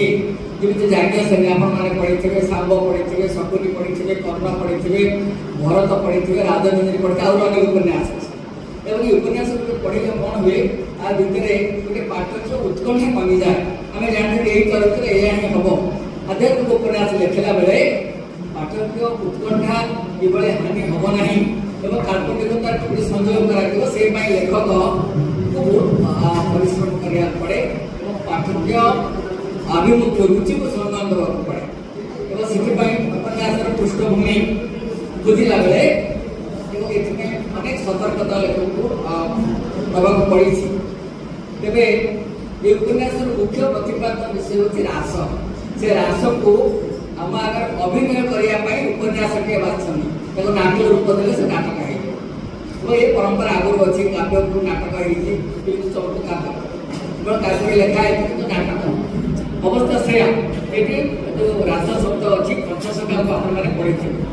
गोटे 8-9 प्रकार रास व्यवस्था साहित्य अच्छी से अक्रांत दास लिखी शरत रास अच्छी बसंत रास अच्छी गुजरी रास अच्छी नित्य रास अच्छी शून्य रास अच्छी नुआजुषण एवं जो रास परंपराटी अच्छी सब पावरफुल रास हूँ शरत रास जहाँ भागवत में रास पंचाध्यायी भाव में गृहित लेखक ये कहते कार्तिक मास जो रास पूर्णिमा हुए धीरे धीरे अवलुप्त होगा बसला आम भर से आध्यात्मिक चेतना ना केवल लोक देखाणी आम रास कर अष्टपरी कर पहले खराब लगे जो अष्टपरी करती माइक टे बजाती से निजे शुणी नथिबे जो गीत बसाती गाँव और विचित्र कथा ଆପଣ ପଢ଼ା ଗୀତ ସରିଗଲା ପରେ ଆପଣ ପଚାରିବେ ଜରାସନ୍ଧ କ'ଣ କଲା ସେ ପଢ଼ିଥିବେ ସେ ଶୁଣିନଥିବେ କଣ୍ଟା ଶୁଣେ ନାହିଁ ଆଉ ଜଣକୁ ପଇସା ଦେଇକି ବସାଇଲେ ସେ ଶୁଣେ ଆମ ଅବସ୍ଥା ଆଧ୍ୟାତ୍ମିକ ଅବସ୍ଥା ଏଇଆ ତେଣୁ ରାସ ଭିତରେ ଏଇ କଥା ଅଛି ସେ ଜାଣିଛନ୍ତି ଗୋଟେ अलौकिक प्रेम कथा से उपस्थापन कर सेटा हूँ जोटा विरक्त चिंतामणि अच्छी गोस्वामी मान साहित्य तत्व से कथा गुड़ाक अच्छी अभय अक्षय नित्य पदार्थ केजाणी शबद अर्थ प्रेम को जिते अलौकिक करहब वैष्णव साहित्य से कराई कौट देह कथा कहुए वैष्णव साहित्य आम जबरदस्त देह भर टाणी तेज कहुई अप्राकृत प्रेम जानाम काम आयत हुए कि से काम परवश हुए जार जीव तार कि रहे कूल क्रिया भाव मने घेन धीरा प्रीति कला कि जे से गला कि मारा अवस्था आम वैष्णव साहित्य से कथा कहुई देह कथा कहुए देह भितर देहातीत को खोजा जो वैष्णव परंपरा आम साहित्य अच्छी अनेक जगह दीनकृष्ण साहित्य से बारंबार से कहते राधा कथा कहना गोपी मान कथा कहते कृष्ण जो रास परंपरा से कहते जड़े कृष्ण एकाधिक कृष्ण रूपांतरित होती अनेक गोपांगना थे भागवत से कथा अच्छी 16 सहस्र गोप नारी इत्यादि इत्यादि कहने लेखकर प्रधान एवं श्रेष्ठतम उद्देश्य हूँ रास को लोकप्रिय करवा जो कि विदेहर कथा से अधिकतर भाग कहते देहज उपलब्धि ठारू मानसिक उपलब्धि की से गुरुत्व देते गोटे परिवेश निर्माण कर रास जो आनुषंगिक चरित्र गुड़ाक दरकार श्रीकृष्ण अष्टकाल लीला संपर्क पढ़ी कथा रास अच्छे गोपी कौटी के गोपी सेवा करती 16, 25, 64 इत्यादि इत्यादि के विभिन्न समय कौन कराए रास हूँ जो जीवात्मा परमात्मा प्रकृति और पुरुष भितर जो मिलन कर सर्वश्रेष्ठ कथा से स्तर को आम जापारी ना महासुख बोले शास्त्र कहुई महानंद बोली कहुई आम आनंद पाखे रखी से महानंद पाख आम जाना सब जगह से आज आम जो चक्र गुड़ाक अच्छी आम मूलाधार पाखे रखती घर संस्कार करती आज्ञा चक्र को देवाई आम सामर्थ्य नए तो गुरु मैंने से सूत्र को बताती नहीं कहीं निजे मुक्त होगा चाहती सब चालाक शिष्य को दे दिखाते दायित्व कोई आश्रम सदा केमी लोक मैंने आसवे धूपकाठी कर बिक्री कर मठर के डेभलपमेंट हम आध्यात्मिकता पड़े जाए आम अवस्था से सब शास्त्र टिके देखूँ मसन कथा सब धर्म में कहुई दिन प्रभात वैष्णव धर्म से चैतन्य आसला कौन केमी एपट सेपट वितर्कर समय कहवाई समय ना तेरे ये उपन्यास जी पढ़ी बही आगुरी पढ़ी ना न पढ़ी भल कहीं शुणिदेले मुझे जानीगली उपन्यास तेणु लेखक शुणिली अन्य शुणा तेज से कथा कह पृष्ठभूमि से निर्माण कर कहानी क्रमटा बहुत बड़ा व्याप्त हो 288 पृष्ठा कहानी लिखाई प्रकृति चित्र अच्छी आश्रम चित्र अच्छी अभिनय को चरित्र संधान जो बाबा जनक बाहर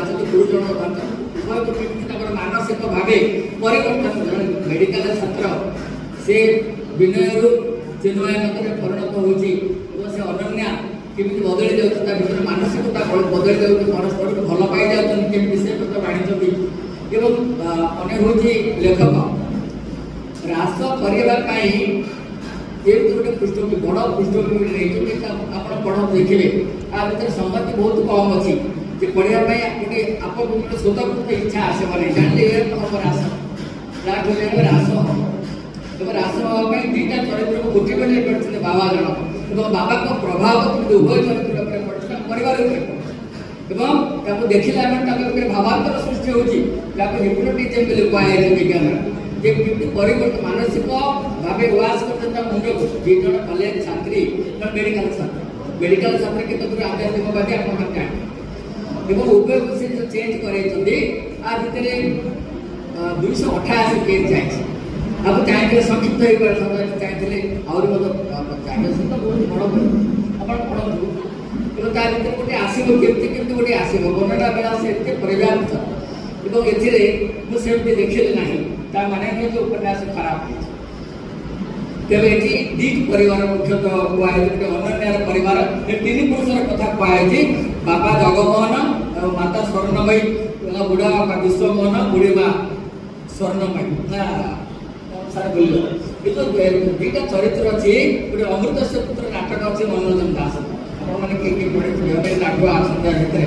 तीन पुरुषर कथा कहुए जेजे बापा जहाँ चिंता करे पुओ जहाँ चिंता करे नाती से तो चिंता करे नहीं धीरे धीरे समय बदल जाए सभ्यता बदल जाए रुचि बदल जाए मूल्यबोध बदल जाए स्वप्न बदल जाए से नाटक से जेजे बापा जो शाला पूजा करुच्ची नाती नाती पेंटू कर फोपाड़ी और आठ गोपाल मूर्ति बिकिकी दिल्ली पलाऊँगी नाचुची और बापा बड़ द्वंद्व पड़ी ना पुअर ना जेजे बापा आम अवस्था से आम मानसिक स्तर में आम परिवर्तित होती जो विनय चरित्र कथा कहते शिक्षा अच्छी दीक्षा अच्छी आदर्शबोध अच्छी नीति अच्छी से परिवर्तित हो जो चरित्र नाटक परिवर्तित हुए वाल्मीकि जमी रत्नाकर परिवर्तित है ये सेमती चरित्र से तैयारी करना विनय भितर जो शीलता था सत्य अन्वेष था समाज गढ़ा से तो कोण कर क्रमश बदली जाऊँगी शेष चैप्टर रे उपन्यास शेष चैप्टर रे परस्पर को चाहूँगी कि परस्पर भीतर मिलन संभव होना कि मानसिक भाव मिलन हो सारे परस्पर संपर्क में आसवा ठार मानसिक भाव से भितर गोटे मिलन हो जाए मिलन से त्रुटि जमी संजोग से त्रुटि तैयारी अनन्या चरित्र ठीक से जगार ये चरित्र को आउटे अवभ्रमण करने से सखी चरित्र गोटे सी गोटे ममता बोले चरित्र अच्छी जी पौर्णमासीर भूमिका निर्वाह करते शास्त्र देखिए प्रेम ग्रंथ संपर्क में जड़े ऋषि चर्चा करते दुर्वासा ऋषि और सी जो वृंदावन को आसिले प्रथम से शिखे दुर्वासा ऋषि पौर्णमासी राधा शिक्षा करते प्रेम शिखा सहज कथा नुहे आपे आपे के प्रेम हम ना जो प्रेमर गभीरता कौन था भीतर तल्लीनता जो भाव कथा कहुए राधाकृष्ण प्रेम सी आनी भितर से चरित्र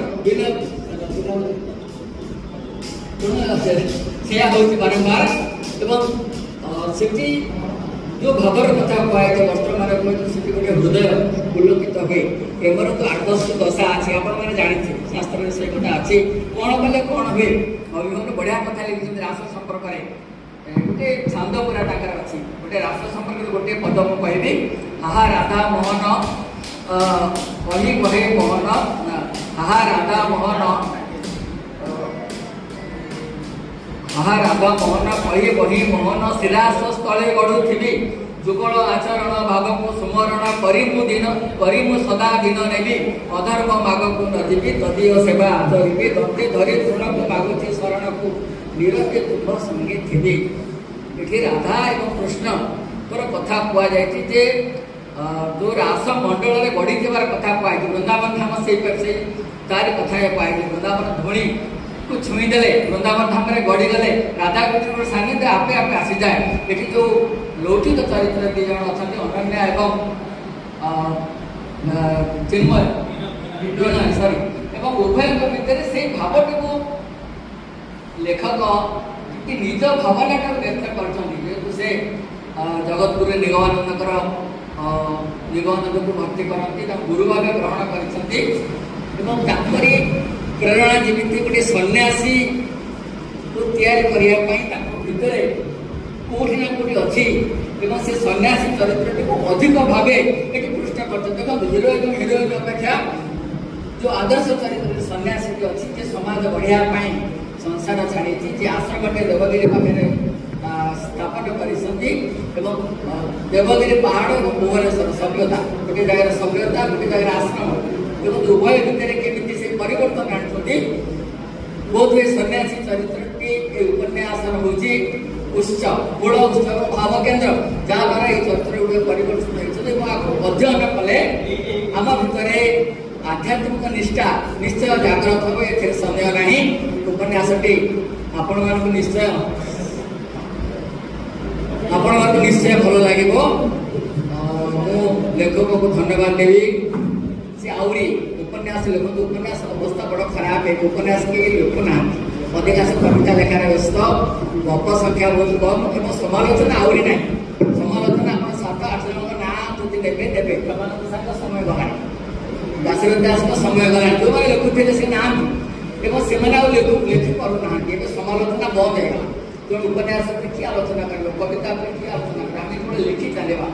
ତେଣୁ କେତେ ଗୁଡ଼ିଏ ସମୟ ଦେଇ ଏଇଭଳି ଉପନ୍ୟାସ ଲେଖିଛନ୍ତି। ମୁଁ ଚାହିଁବି ଉପନ୍ୟାସ ଲେଖିବା ପାଇଁ, ଆଧ୍ୟାତ୍ମିକ ଉପନ୍ୟାସ ଲେଖିବା ପାଇଁ ତାଙ୍କ ଭିତରେ ପ୍ରେରଣା ଆସୁ ଏବଂ ତାଙ୍କର କର୍ମମୟ ଜୀବନରୁ ସମୟ ବାହାର କରି ସେ ବାଣୀ ଭଣ୍ଡାର କେମିତି ସମୃଦ୍ଧ କରୁଥାନ୍ତୁ, ତାଙ୍କର ଇଚ୍ଛା ସାକାର ହେଉ। ସମସ୍ତଙ୍କୁ ନମସ୍କାର, ଧନ୍ୟବାଦ।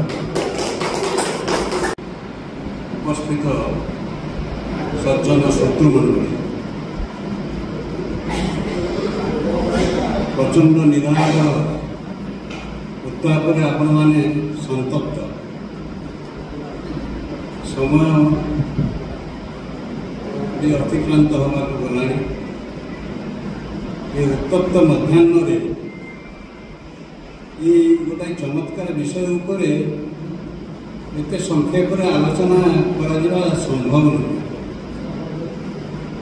ବିଶେଷ କରି ଯେଉଁ ଉପନ୍ୟାସକୁ ଆଧାର କରି ଆଜି ଏହି ଆଲୋଚନା ଚକ୍ରଟି ଆୟୋଜିତ ହୋଇଛି, ସେ ଉପନ୍ୟାସରେ ଅନେକ କିଛି ବକ୍ତବ୍ୟ ଅଛି ଯାହା ବିସ୍ତୃତ ବିଶ୍ଳେଷଣ ଏବଂ ବ୍ୟାଖ୍ୟାର ଅପେକ୍ଷା ରଖେ। ସମୟର ସ୍ୱଳ୍ପତା ଦୃଷ୍ଟିରୁ ସବୁ ଆଲୋଚକମାନେ କିଛି କିଛି ସେ ପ୍ରସଙ୍ଗରେ ଆଲୋଚନା କରିଯାଇଛନ୍ତି।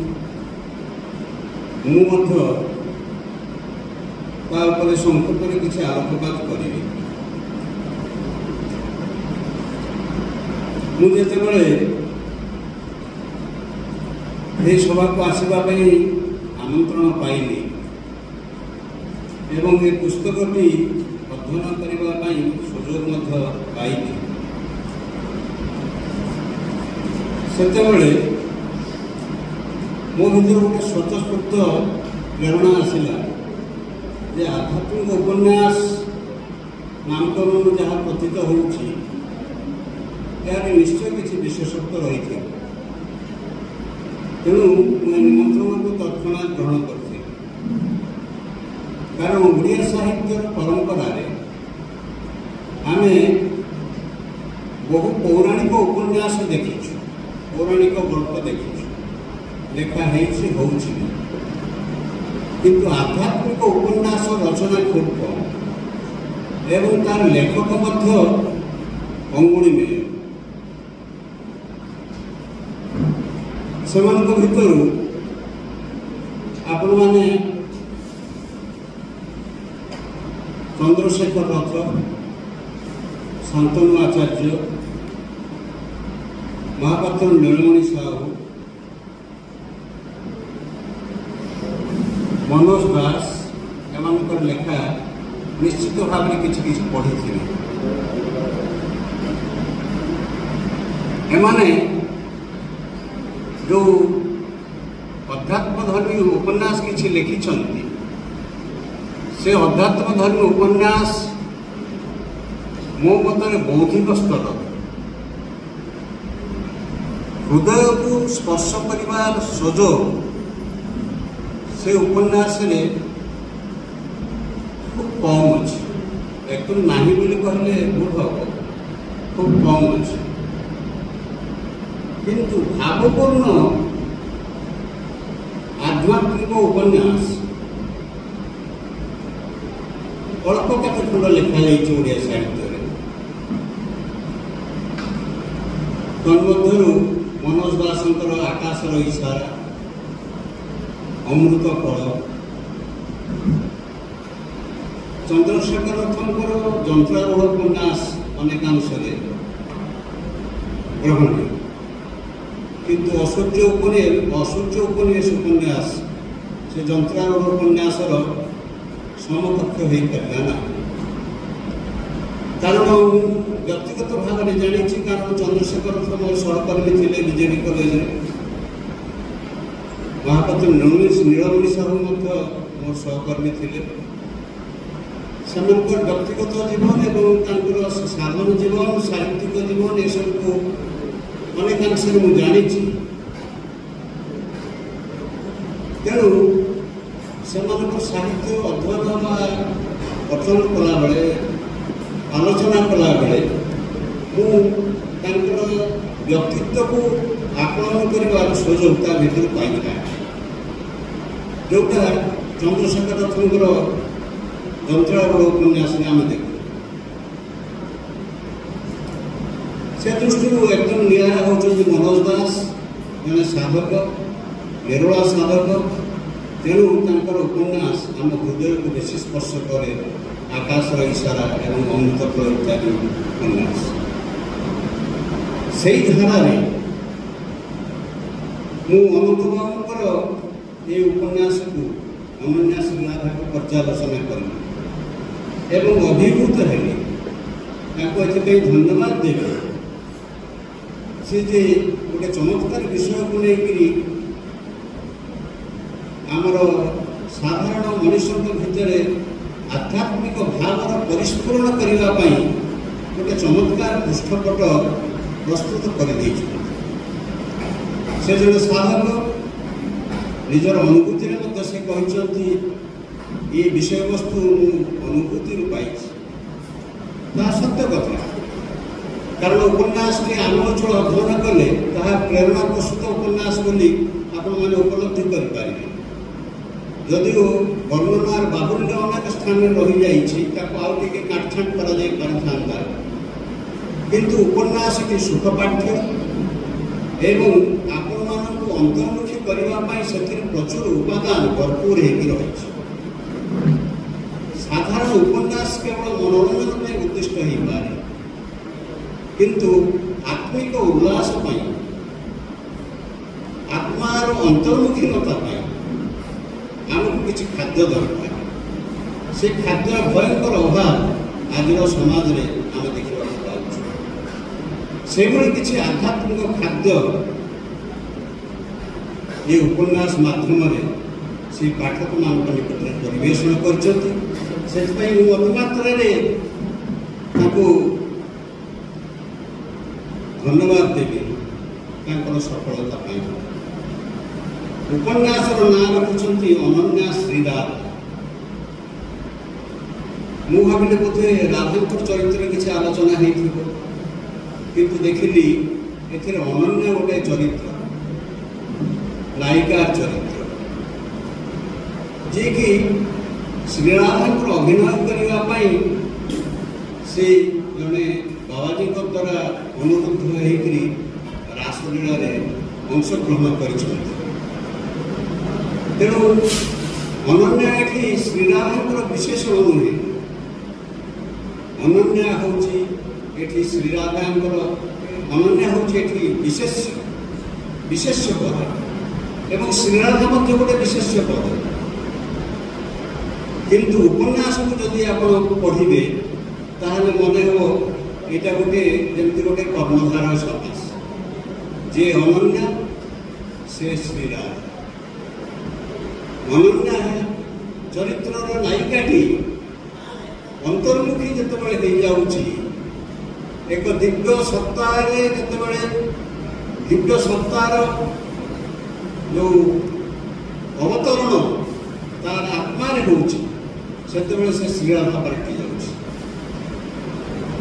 ତେଣୁ ଏଠି ଗୋଟେ ପ୍ରାକୃତ ମଣିଷଟିଏ, ସଂସାରର ମଣିଷଟିଏ ଆଧ୍ୟାତ୍ମିକ ଚେତନାରେ କିଭଳି ଅନୁପ୍ରାଣିତ ହେଇଯାଉଛି, କିଭଳି ଉଦ୍ବୁଦ୍ଧ ହେଇଯାଉଛି, ପ୍ରବୁଦ୍ଧ ହେଇଯାଉଛି, ଏଇଟା ହିଁ ଦେଖେଇବା ତାଙ୍କର ଏ ଉପନ୍ୟାସର ବଡ଼ ବିଶେଷତ୍ୱ। ଉପନ୍ୟାସର ବିଷୟବସ୍ତୁ ଗଳ୍ପ ସମ୍ପର୍କରେ ନିଜେ ଲେଖକ ଏବଂ ଆଲୋଚକମାନେ କିଛି ସୂଚନା ଦେଇଛନ୍ତି ତାର ପୁନରାବୃତ୍ତି କରିବା ପାଇଁ ଚାହୁଁନା। ଏଠି ମୁଁ ଅନୁଭବ କରିଛି ଯେ ଗୋଟେ ପାର୍ଥିବ ଚରିତ୍ର ବା ଗୋଟେ ସାମାଜିକ ଚରିତ୍ର ପୁରାଣର ଶ୍ରୀରାମଙ୍କ ସହ କିଭଳି ଆତ୍ମସ୍ଥ ହେଇଯାଉଛି ଏବଂ ସାଧାରଣ ଲୋକଙ୍କ ପାଖରେ ସଂସାରୀ ମଣିଷଙ୍କ ପାଖରେ ସେ କେମିତି ଅନନ୍ୟ ହେଇଯାଉଛି, ଅସାମାନ୍ୟ ହେଇଯାଉଛି, ତାକୁ ସେ ଦେଖେଇବାକୁ ଚେଷ୍ଟା କରୁଛି। ଆମର ଶାସ୍ତ୍ରରେ କୁହାଯାଇଛି ବାସୁଦେବ ସର୍ବମିତି ସ ମହାତ୍ମା ସୁଦୁର୍ଲଭ। ଯେତେବେଳେ ସାଧକ ସାଧନାରେ ଉଚ୍ଚତମ ଅବସ୍ଥାରେ ପହଞ୍ଚିଯାଏ ସେତେବେଳେ ଚତୁର୍ଦିଗରେ ସେ କେବଳ ବାସୁଦେବଙ୍କୁ ହିଁ ଦର୍ଶନ କରେ, କୃଷ୍ଣ ଦର୍ଶନ ହୁଏ। ବହୁ ସାଧକଙ୍କ ଜୀବନରେ ସେ ଅନୁଭୂତି ସବୁ ରହିଛି। ତେଣୁ ଏଠି ଯେଉଁ ଦେବଗିରି ପାଦଦେଶରେ ଥିବା ଆଶ୍ରମର ଏକ ଧର୍ମାଶ୍ରମର ବାବାଜୀଙ୍କ ପ୍ରେରଣାରେ, ବାବାଜୀଙ୍କର ଉତ୍ସାହରେ, ବାବାଜୀଙ୍କର ଆୟୋଜନରେ, ତାଙ୍କର ଯୋଜନାରେ ଯେଉଁ ରାସଲୀଳାର ଆୟୋଜନ ହେଇଛି ତାଙ୍କ ଆଶ୍ରମରେ, ସେଇଟା এইভଳି କଥାକୁ, এইଭଳି ଭାବନାକୁ, এই ପାର୍ଥିବ ଭାବନାକୁ ଏକ ଆଧ୍ୟାତ୍ମିକ ଭାବନାରେ ରୂପାନ୍ତର କରିବା ପାଇଁ ସୁଯୋଗ ସୃଷ୍ଟି କରିଛି। ତେଣୁ ସେ ଦୃଷ୍ଟିରୁ ଏ ଉପନ୍ୟାସ ଗୋଟେ ନିଆରା ଉପନ୍ୟାସ ଭଳି ମୋତେ ମନେ ହେଲା ଏବଂ ସୁଖପାଠ୍ୟ ଉପନ୍ୟାସ, ଏଟାକୁ ସମସ୍ତେ ପଢ଼ିବା ଦରକାର ଏବଂ ଓଡ଼ିଆ ସାହିତ୍ୟ ପାଇଁ ଏଥିରେ ଅନେକ ସ୍ୱତନ୍ତ୍ର ଲକ୍ଷଣ ମଧ୍ୟ ଆମେ ଲକ୍ଷ୍ୟ କରିପାରିବା। ଆଉ ଗୋଟିଏ ଜିନିଷ ମୁଁ ଦେଖୁଛି ତା ଭିତରେ, ସେ ଉପନ୍ୟାସ ଭିତରେ ଯେ ସାମାଜିକ ଚେତନା ବା ସାମାଜିକ ଚରିତ୍ରକୁ ସ୍ପିରିଚୁଆଲାଇଜ କରିବା ପାଇଁ, ଅଧ୍ୟାତ୍ମିକରଣ କରିବା ପାଇଁ, ଅଧ୍ୟାତ୍ମ ଚେତନାରେ ତାକୁ ପର୍ଯ୍ୟବସିତ କରିବା ପାଇଁ ଏ ରାସଲୀଳା ଗୋଟେ କ୍ଷେତ୍ର ପ୍ରସ୍ତୁତ କରିଛି। ରାସଲୀଳାକୁ ନେଇକରି ଆମର ଓଡ଼ିଆ ସାହିତ୍ୟରେ ଏପର୍ଯ୍ୟନ୍ତ କୌଣସି ଉପନ୍ୟାସ ଲେଖା ହେଇନଥିଲା। ସେ ଦୃଷ୍ଟିରୁ ଗୋଟେ ସେ ନୂଆ କାର୍ଯ୍ୟ କରିଛନ୍ତି, ମୁଁ ସେଥିପାଇଁ ତାଙ୍କୁ ଧନ୍ୟବାଦ ଦେବି। ହିନ୍ଦୀ ସାହିତ୍ୟରେ କି ବଙ୍ଗଳା ସାହିତ୍ୟରେ ହୁଏତ ଥାଇପାରେ, ମୋର ନଜରରେ ପଡ଼ିନାହିଁ। ତେବେ ରାସଲୀଳାଟା ତ ଦ୍ୱାପର ଯୁଗରେ କୃଷ୍ଣ ବୃନ୍ଦାବନରେ କରିଥିଲେ, ତାକୁ ବିଭିନ୍ନ ମଠ ମନ୍ଦିରରେ ସାଧୁସନ୍ଥମାନେ ବାରମ୍ବାର ଏଇ ଯାବତ କାହିଁକି ପାଳନ କରୁଛନ୍ତି? ରିକ୍ରିଏସନ୍ ଅଫ୍ ରାସଲୀଳା, ରାସଲୀଳାର ପୁନଃ ସୃଜନ, এটা କାହିଁକି କରାଯାଉଛି? ଶ୍ରୀକାନ୍ତ ସାର୍ ସେ ବିଷୟରେ ସୂଚନା ଦେଲେ ଯେ ବୈଷ୍ଣବ ସାଧକମାନଙ୍କୁ, ଯେଉଁମାନେ ପ୍ରାଥମିକ ସ୍ତରର ସାଧକ, ତାଙ୍କୁ ତାଙ୍କର ଗୁରୁମାନେ ନିର୍ଦ୍ଦେଶ ଦିଅନ୍ତି ରାସ ପଞ୍ଚାଧ୍ୟାୟୀ ପଢ଼ିବ ନାହିଁ, କାରଣ ରାସ ପଞ୍ଚାଧ୍ୟାୟୀ ପଢ଼ିଲେ ତାଙ୍କର ମାନସିକ ବିକାର ସୃଷ୍ଟି ହେଇଯାଇପାରେ। ସାଧନାର ଉଚ୍ଚସ୍ତରକୁ ଯେଉଁମାନେ ଯାଇନଥିବେ ମାନସିକ ବିକାର ସୃଷ୍ଟି ହେଇଯିବ, ଯେଉଁମାନେ ଉଚ୍ଚସ୍ତରକୁ ଯାଇଥିବେ ସେମାନେ ସେ ଜିନିଷଟିକୁ ବୁଝିପାରିବେ। କାରଣ ବାହାରର ବର୍ଣ୍ଣନାରେ ସେଇଟା ଗୋଟେ କାମରସପୂର୍ଣ୍ଣ ଗୋଟେ ଲୀଳା ବିଳାସ ବୋଲି ମନେ ନେବ, କିନ୍ତୁ ରାସଲୀଳା ଯେ ସମ୍ପୂର୍ଣ୍ଣ ଭାବରେ କାମବନ୍ଧ ଶୂନ୍ୟ, এইটা উপলব্ধি করা গোটে পরিবেশ দরকার, গোটে পরিস্থিতি দরকার, গোটে মানসিকতা দরকার। সে পরিবেশ, পরিস্থিতি এবং মানসিকতা সাধারণ স্তরর সাধক মান পাখে নথায়, সাধারণ লোক পাখে নথায়। তেমন দেবগিরি আশ্রমর সেই যে বাবাজি, দেবগিরি আমার যে পিকনিক ইত্যাদি করা যাতে যে স্থান অছি, সেই পৃষ্ঠভূমিরে ଜଣେ ସାଧୁଙ୍କର ଆଶ୍ରମ ଏବଂ ସେଠି ସେ ରାସଲୀଳାର ପୁନରାଭିନୟ କରାଇଛନ୍ତି। କେତେଜଣ ଝିଅ, କଲେଜର ଝିଅମାନଙ୍କୁ ନେଇକରି, ଅନନ୍ୟାର ସାଙ୍ଗ ଏବଂ ବିନୟ ମଧ୍ୟ ଆସିଛି, ମେଡ଼ିକାଲ କଲେଜର ଷ୍ଟୁଡେଣ୍ଟ, ଜଣେ ଅତି ବୁଦ୍ଧିମାନ ଛାତ୍ର ଏବଂ ଅନନ୍ୟା ଅତି ସୁନ୍ଦରୀ ଛାତ୍ରୀଟିଏ। ସେ ସଖୀମାନଙ୍କୁ ନେଇକରି ସେ ନୃତ୍ୟ କରିଛି ଏବଂ ନୃତ୍ୟ କରିବା ଭିତରେ ସେମାନଙ୍କର ଯେଉଁ ଆଧ୍ୟାତ୍ମିକ ଭାବର ଯେଉଁ ପରିସ୍ଫୁରଣ ହେଇଛି, ଯାହା ସେମାନଙ୍କ ଜୀବନକୁ ପ୍ରଭାବିତ କରିବା ସଙ୍ଗେ ସଙ୍ଗେ ସେ ଅଞ୍ଚଳର ଯେଉଁ ଦର୍ଶକମାନଙ୍କୁ ମଧ୍ୟ ପ୍ରଭାବିତ କରିଛି। ସେଇଟା ସୁନ୍ଦର ଭାବରେ ସେ ଟିକିନିକି ବର୍ଣ୍ଣନା କରିଛନ୍ତି ଏବଂ ମନେ ହୁଏ ସେ ଉପନ୍ୟାସଟି ଆଧ୍ୟାତ୍ମିକ ଜୀବନ ଗଢ଼ିବା ପାଇଁ ଗୋଟେ ଚମତ୍କାର କ୍ଷେତ୍ର ପ୍ରସ୍ତୁତ କରିଛି ଆମମାନଙ୍କ ଯେଉଁଟା ଏପର୍ଯ୍ୟନ୍ତ ଓଡ଼ିଆ ସାହିତ୍ୟର କୌଣସି ସାହିତ୍ୟିକ ଚେଷ୍ଟା କରିନଥିଲେ। ଅନେକ ରାସ ଦଳ ଆମର ଅଛି, କିନ୍ତୁ ଅନେକ ରାସ ଅଭିନୟ ସବୁ ମଠ ମନ୍ଦିରମାନଙ୍କର ମଧ୍ୟ ହୁଏ, ଏବେ ବି ଚାଲି ଆସିଛି। ଆପଣମାନେ ଜାଣିଥିବେ, ଶ୍ରୀକାନ୍ତ ସାର୍ ଜାଣିଥିବେ, ଜଣେ ବଡ଼ ବାବାଜୀ ଥିଲେ କଟକରେ, ତାଙ୍କର ବୈଷ୍ଣବ ବଡ଼ ବାବାଜୀ, ତାଙ୍କର ଶିଷ୍ୟ ହେଲେ ରାମଦାସ। ସିଏ ବଡ଼ ବାବାଜୀ ଜୀବିତ ଥିବା ବେଳେ କେନ୍ଦ୍ରାପଡ଼ାରେ ଗୋଟେ ରାସଲୀଳା ଅନୁଷ୍ଠିତ ହେଲା। ରାସଲୀଳା ଅଭିନୟ କରୁଥିଲେ କୋଉମାନେ ନା ସବୁ ଗୌଡ଼ୀୟ ବୈଷ୍ଣବ ସାଧକମାନେ, ଭକ୍ତମାନେ। ସେ ଅଭିନୟ ଏତେ ଜୀବନ୍ତ ହେଲା, ରାତିରେ ଅଭିନୟ ହେଉଥାଏ ଯେ ଲୋକ ଅଭିଭୂତ ହେଇଗଲେ। ଏବଂ ଯେଉଁମାନେ ସବୁ ଅଭିନୟ କରୁଥିଲେ ବିଭିନ୍ନ ଚରିତ୍ରରେ, ସେମାନେ ନାଟକ ସରିଲା ପରେ ଯେତେବେଳେ ଗ୍ରୀନ୍ ରୁମ୍କୁ ଗଲେ ତାଙ୍କର ପୋଷାକ ବଦଳାଇବା ପାଇଁ, ଲଳିତ ଚରିତ୍ରରେ ଯିଏ ଅଭିନୟ କରୁଥିଲେ ସିଏ ଯେତେବେଳେ ପୋଷାକ ଖୋଲିବାକୁ ଗଲେ ଆଉ ଖୋଲି ପାରିଲେନି। ସେ ନିଜେ ଅନୁଭବ କଲେ ସେ ନାରୀ ପାଲଟି ଯାଇଛନ୍ତି। ପୁରୁଷ ଅଙ୍ଗ ତାଙ୍କର ଆଉ ନାହିଁ, ସମ୍ପୂର୍ଣ୍ଣ ନାରୀ ଅଙ୍ଗ ହେଇଯାଇଛି। ଏଇଟା ବଡ଼ବାବୁଙ୍କ ଜୀବନରେ ମୁଁ ପଢ଼ିଥିଲି, ବଙ୍ଗଳାରେ ସେ ଜୀବନ ଲେଖା ଅଛି। ସେ ଲଳିତା ଏତେ ଜୀବନ୍ତ ଅଭିନୟ କଲେ ଯେ ସେ ନାରୀ ପାଲଟିଗଲେ ଏବଂ ପରେ ଆଉ ସେ ପୁରୁଷ ହେଲେ ନାହିଁ, ବଞ୍ଚିଥିବା ପର୍ଯ୍ୟନ୍ତ ସେ ନାରୀ ହେଇଗଲେ। ତେଣୁ ରାସ ଭାବର ଯେଉଁ ପ୍ରକୃତ ଭାବଟା ସେ ଅନୁଭବ କରିଥିଲେ। ସେଭଳି ଗୋଟେ ଜାଗାକୁ ମଧ୍ୟ ମୁଁ ଯାଇଥିଲି, ମୋର ଗୁରୁଙ୍କର ଆଶ୍ରମ, ସେଟା ହେଉଛି ପ୍ରାଚୀଗୁରୁ ଧର୍ମକ୍ଷେତ୍ର, ନିମାପଡ଼ା କାକଟପୁର ମଝିରେ। ବାବା ମଧୁସୂଦନ ସେଠି ମୋର ଗୁରୁଙ୍କର ନାମ, ସେ ବହୁ ଲେଖା ମଧ୍ୟ ତାଙ୍କର ରହିଛି। ମାଳିକାରେ ତାଙ୍କୁ କୁହାଯାଏ ସେ ହେଉଛନ୍ତି ସୁଖଦେବ, ସ୍ୱୟଂ ସୁଖଦେବ ଅବତାର ନେଇକରି ଆସିଥିଲେ। ସିଏ ଷଷ୍ଠ ଦଶକରେ ଆଶ୍ରମରେ ଗୋଟେ ରାସଲୀଳା ଅଭିନୟ କରାଇଥିଲେ 5 ଦିନ। ସେଠି ଯେଉଁମାନେ, ସେତେବେଳକୁ ତ ମୁଁ ସେଠିକି ଯାଇନଥିଲି, ଯେଉଁମାନେ ସବୁ ଥିଲେ, ଯେଉଁମାନେ ଅଭିନୟରେ ସବୁ ଅଂଶଗ୍ରହଣ କରିଥିଲେ, ସେମାନଙ୍କ ସହିତ ତାଙ୍କର ଇଣ୍ଟରଭ୍ୟୁ ମଧ୍ୟ ମୁଁ ନେଇଛି ଏବଂ କୋଉଠି ମଧ୍ୟ ମୁଁ ଲେଖିଛି ସେ ବିଷୟରେ ଯେ ସେମାନେ 5 ଦିନ ପରେ, 5 ଦିନ ସେମାନେ ଘର ଦ୍ୱାର ସବୁ ବୁଲିକିରି ଆଶ୍ରମରେ ରହିଲେ ଏବଂ ସେଠି ପଞ୍ଚଭାବର ଶାନ୍ତ, ଦାସ୍ୟ, ଶକ୍ତ, ବାତ୍ସଲ୍ୟ, ମଧୁର ପଞ୍ଚଭାବର ଲୀଳା ହେଲା। ଯେମିତି ଦ୍ୱାରକାରେ, ଯେମିତି ଗୋପପୁରରେ କୃଷ୍ଣ କରୁଥିଲେ, ବୃନ୍ଦାବନରେ କରିଥିଲେ ରାସଲୀଳା, ମଧୁର ଭାବର ଲୀଳା, ଅଦ୍ଭୁତ ଲୀଳା ସବୁ ହେଲା। ଏବଂ ସେଠି ଲୋକ ସବୁ ମାନେ ବହୁ ଅଲୌକିକ କାଣ୍ଡ ସବୁ ଘଟିଲା ଏବଂ ଏତେ ଆନନ୍ଦିତ ହେଲେ ଯେ ସେମାନେ ଆଉ ରାସ ପରେ ଘରକୁ ଯିବାକୁ ବି ରାଜି ହେଲେନି। ତାଙ୍କ ଘର ଲୋକ ନେବାକୁ ଆସିଲେ, ଆମେ ଯିବୁ। ସେଇ କଥା ମୋର ମନେ ପଡ଼ିଲା ଏ ଉପନ୍ୟାସ ପଢ଼ିକିରି ଯେ ଦେବଗିରିରେ ଯେଉଁ ବାବା ରାସଲୀଳାର ରିକ୍ରିଏସନ୍ କରାଉଛନ୍ତି, ବାରମ୍ବାର କରିଛନ୍ତି। ତାଙ୍କ ଜୀବଦଶାରେ ଥରେ ହେଲା, ତାପରେ ସେ ଦେହତ୍ୟାଗ କଲେ, ତାପରେ ପରେ ତାଙ୍କର ଶିଷ୍ୟମାନେ ସବୁ କରିଛନ୍ତି ଏବଂ ସେଥିରେ ବହୁ ସଫଳତା ଅର୍ଜନ କରିଛନ୍ତି। ଏବଂ ଶେଷ ପରିଣତି ନାଟକର ଏ ଉପନ୍ୟାସର ପରିସମାପ୍ତି ଅତି ଚମତ୍କାର ଭାବରେ ସେ କରିଛନ୍ତି। ଯେ ନାୟକ ହେଉଥିଲେ ବିନୟ, ସେ ସନ୍ନ୍ୟାସୀ ହେଇକି ମେଡ଼ିକାଲ ଚାକିରି ଛାଡ଼ିକି, ଡାକ୍ତରୀ ଚାକିରି ଛାଡ଼ିକିରି ସେ ହିମାଳୟରେ ଯାଇକି ତପସ୍ୟା କରିକି ସନ୍ନ୍ୟାସୀ ହେଇଯାଇଛନ୍ତି, ସନ୍ନ୍ୟାସୀ ହେଇକି ତପସ୍ୟା କରିଛନ୍ତି। ଏବଂ ଅନନ୍ୟା ବିବାହ ନ କରି ମଧ୍ୟ ସନ୍ନ୍ୟାସିନୀ ପାଲଟି ଯାଇଛି। ଭାରି ସୁନ୍ଦର ପରିସମାପ୍ତି ହେଇଛି ଉପନ୍ୟାସଟି, ଭାରି ଭଲ ଲାଗିଲା।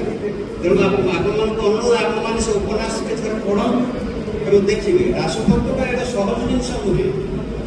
ଆମର ପଣ୍ଡିତମାନେ କହନ୍ତି ରାସ ଜିନିଷଟା ଏଇଟା କର୍ଣ୍ଣାଟକରୁ ଆସିଛି। କର୍ଣ୍ଣାଟକରେ ଗୋଟେ ପ୍ରକାର ନାଚ ହେଉଥିଲା, ତାକୁ ହରିଶତନ ନୃତ୍ୟ ବୋଲି କୁହାଯାଉଥିଲା। ସେଠି ପୁଅ ଝିଅମାନେ